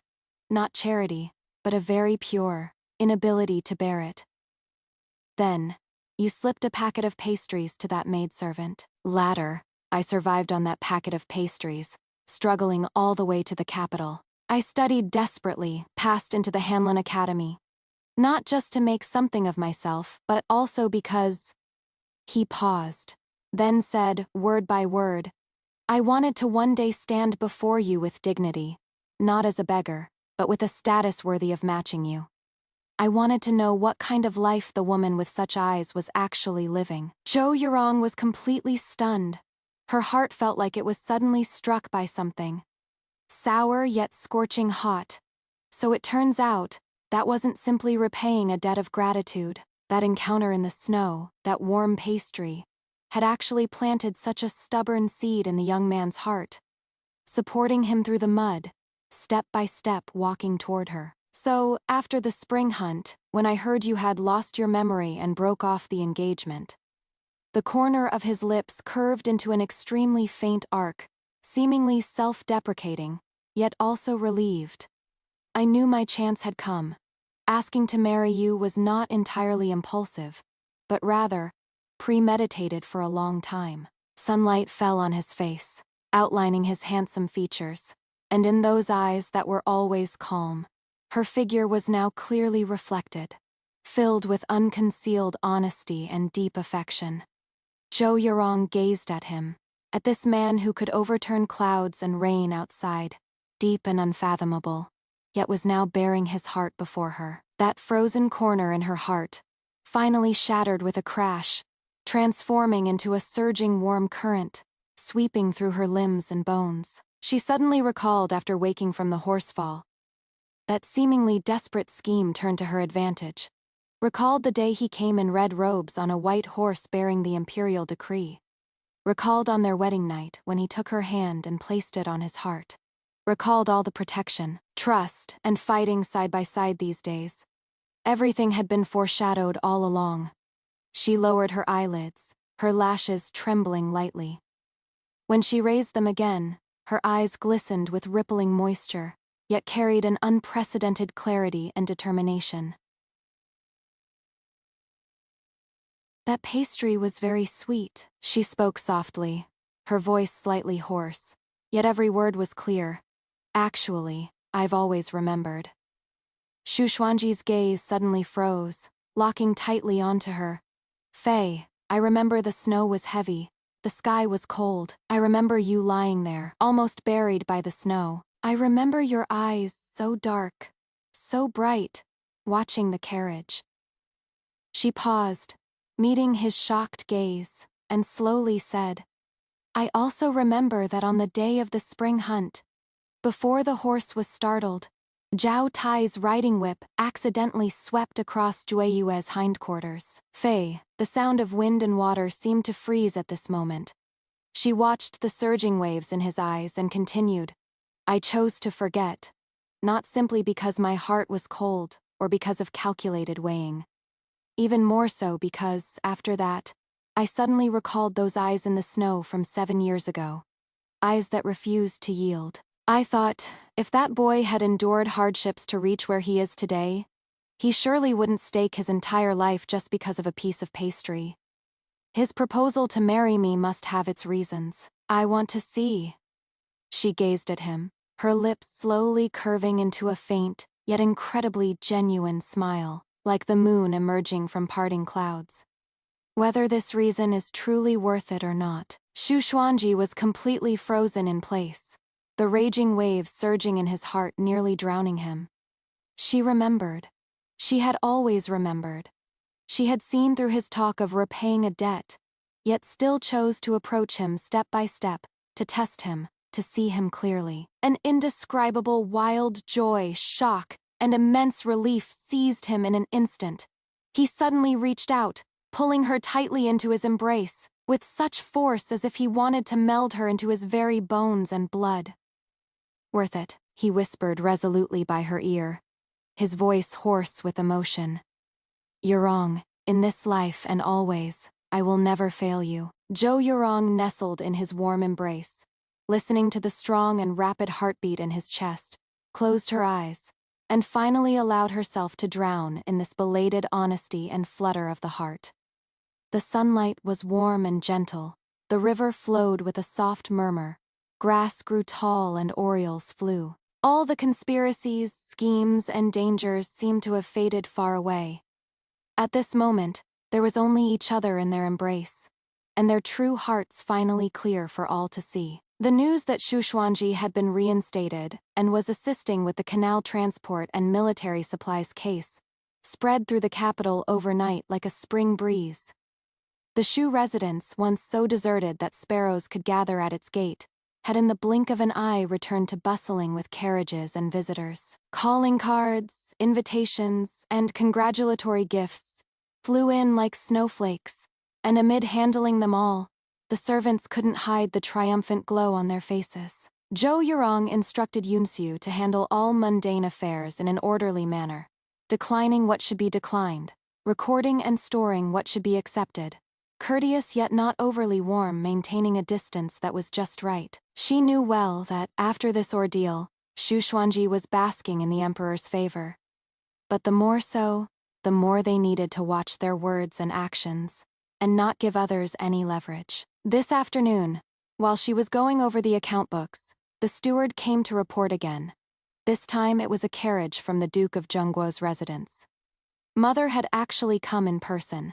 Zhou Yurong hurried out to greet her, and saw Madame Yu being helped down from the carriage by a maid. After just a few days apart, she seemed to have grown thinner, but her brows and eyes carried relief and comfort. Mother, why did you come in person? Zhou Yurong stepped forward to support her. Madame Yu held her hand and looked her up and down carefully. Seeing that her complexion was still good and her gaze was calm, she finally let out a long sigh of relief. My child, the bitter days have finally turned sweet. These past few days nearly scared your mother to death. As she spoke, her eyes reddened again. Mother and daughter walked arm in arm into the inner chamber and dismissed the attendants. Madame Yu dabbed at the corners of her eyes and sighed. When your father learned that Tongxun was released from prison and reinstated, and that the prince's residence was being investigated, he drank 2 cups of wine in a row, saying, "A discerning eye recognizes the gem. Heaven has eyes." She patted the back of Zhou Yurong's hand. As it turns out, this marriage of yours was a stroke of luck in disguise. You've found yourself a truly good man. Zhou Yurong smiled faintly, feeling emotional as well. Back then, after falling from her horse and losing her memory, she resolutely severed the engagement with the prince's manor, harboring thoughts of disillusionment and never marrying in this lifetime. Yet she never expected such a turn of events, welcoming Xu Xuanji into her life. Speaking of which, for things to go so smoothly this time, in the palace. Madame Yu lowered her voice, a hint of pride gleaming in her eyes. Your aunt also helped behind the scenes. Zhou Yurong's aunt was none other than consort, he Lady Zhou in the palace. The one who had given birth to the second prince, yet always remained humble and low. Consort, he shared a close relationship with the empress, had a gentle temperament, and never involved herself in harem disputes. But her status was transcendent due to having borne a prince. Auntie. Zhou Yurong's heart stirred. That is right. The empress's hints and rewards that day might not have been entirely from the emperor's will. Her aunt's favor was also at play. Although your aunt never competes for anything, she is perceptive, Madame Yu said in a low voice. After that palace banquet, she sensed something unusual in the capital's atmosphere, and specially summoned me to the palace to talk, asking about your situation in detail, and comforting me to set my mind at ease. I imagine she must have spoken on behalf of you and Tongxun before His Majesty and the Empress. Madame Yu's tone carried a hint of sentimentality. Our Zhou family has been nobility for generations. Though your father is now half retired, his lingering influence remains. Your aunt in the palace may not make a show of herself, yet she has a prince by her side. And now you've married Tongxun, such a promising husband who has the emperor's favor. Wronger, our Zhou family is like a great tree with roots deeply intertwined. It may seem uncompetitive, but it is not so easily shaken. Zhou Yurong nodded silently. She had always known she was the legitimate daughter of the Duke's mansion with a noble status. Yet never before had she felt so clearly the depth of her family's deeply rooted influence. This foundation wasn't ostentatious power, but an invisible force permeating relationships in all directions, one that could become the most reliable support at critical moments. Just like her father's steady scheming, her aunt's silent protection within the palace, and Xu Xuanji's own ability to break through deadlocks. All of this woven together into a net was what allowed her to come through that storm, unscathed, and even lend him a hand. Mother, I understand, she said softly. The bigger the tree and the deeper its roots, the more careful the branches and leaves must be. In order to stay evergreen, Madame Yu looked at her with gratification. You've become more and more composed now, like your aunt. Very good. Just as they were speaking, a maid's greeting came from outside. Xu Xuanji had returned. He returned early today, and upon seeing Madame Yu, immediately stepped forward to bow respectfully. Your son-in-law greets mother-in-law. Madame Yu was increasingly pleased with him the more she looked, and hurriedly smiled while gesturing for him to rise. Get up quickly. No need for such formalities among family. Is your official work going smoothly? Zhou Yurong smiled faintly. Mother was just mentioning Auntie. Xu Xuanji's eyes flickered slightly as he nodded in understanding. This time we indeed owe much to Consort He for mediating in the palace. During today's audience with His Majesty, the Emperor specifically asked about my wife, saying that the consort had praised my wife to the Empress the other day for being calm and graceful, very much embodying the Zhou family style. His words were spoken plainly, yet revealed quite a bit of information. The Emperor personally inquiring showed his attention to Zhou Yurong. While consort He's praise silently brought Zhou Yurong, and even the Zhou family one step closer to the Emperor and Empress. Madame Yu's face glowed with delight upon hearing this, repeatedly saying, The consort is too kind with her praise. Ronger is young and still needs more experience. After chatting idly for a while longer, Madame Yu noticed the unspoken understanding in the glances exchanged between the young couple, and rose contentedly to take her leave. Before departing, she carefully reminded Zhou Yurong to rest well and bear children for the Shu family soon. After seeing off his mother, only the two of them remained in the room. Shu Xuanji walked naturally to Zhou Yurong's side, took her hand, and gently traced his fingertips over the red marks from the tea scald that day, which had faded considerably. "Does it still bother you today?" "It has been fine for a while now." Zhou Yurong shook her head and looked up at him. "What else did His Majesty say today?" Shu Xuanji knew she was worried, so he led her to sit on the couch by the window. Sunlight filtered through the latticed window, falling warmly upon them both. "His Majesty has ordered the 3 judicial offices to expedite the trial of Li Chongshan and the princely residence case. The canal transport deficit is being audited. Many officials are implicated, but the core evidence is irrefutable. They cannot deny it. As for the matter of colluding with the enemy," his tone grew slightly heavier. "The Dirong sacred emblem and the border military reports are the key. His Majesty was extremely furious and has dispatched trusted confidants to secretly investigate the movements of the Dirong remnants. This time, they will be uprooted entirely." He paused for a moment, looked at her, his gaze softening. "His Majesty also asked me what reward I wanted." Zhou Yurong was taken aback. "How did you reply?" Shu Xuanji smiled faintly and held her hand tighter. "I told His Majesty. This subject has received the Emperor's grace and been cleared of injustice. I am already endlessly grateful.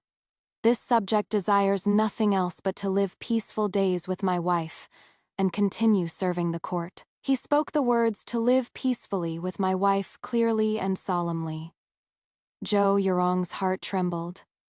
She lowered her eyelids, and the tips of her ears grew slightly warm. His Majesty laughed heartily upon hearing this, saying he never knew this beloved Minister Shu was such a romantic. Shu Xuanji's tone carried a hint of helpless amusement. Then he said seriously, "However, though His Majesty didn't say it explicitly, once this matter is concluded, a promotion is all but certain. But for now, we must first handle the case properly." He looked at her, his gaze earnest. "Yurong, once matters here are settled, I'd like you to accompany me back to my hometown in Suzhou for a visit. The scenery there is quite different from the capital.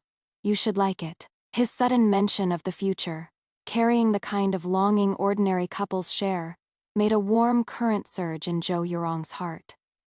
She raised her eyes to meet his gentle gaze and nodded softly. "All right." The sunlight was tranquil, and time seemed to stretch long and peaceful in this moment. A few days later, a sudden piece of news once again shattered the surface calm. Zhao Ti, who had been confined in the prince's manor, had actually attempted to hang himself last night. Though the guards discovered him in time and saved him, he remained unconscious, his condition critical. When the news reached the Shu residence, Zhou Yurong was arranging flowers. Upon hearing it, the magnolia branch in her hand snapped with a crack and fell onto the table. She stared blankly at the broken branch, unable to say what she felt in her heart. Shock, wistfulness, or a faint trace of sorrow. That young lord who once rode gallantly in fine clothes, the one who had been betrothed to her, had ultimately written a tragic yet obscure footnote to this earth, shaking turmoil in such a manner. She suddenly recalled that long ago, on a certain spring day, Zhao Ti had given her a beautiful little red horse, saying with a bright smile, "Yurong, once you've learned, we'll ride together to see the flowers on South Mountain." Time had slipped away. The red horse had long grown old, and the flowers on South Mountain had bloomed and withered time and again. And they had long since taken completely different paths. She gently brushed aside the broken branch on the desk and said to the steward who had come to report, Understood. There is no need to specifically inform the master about this matter. Those past affairs, good or bad, should all scatter with the wind. Her gaze now only wished to look toward a future with him in it.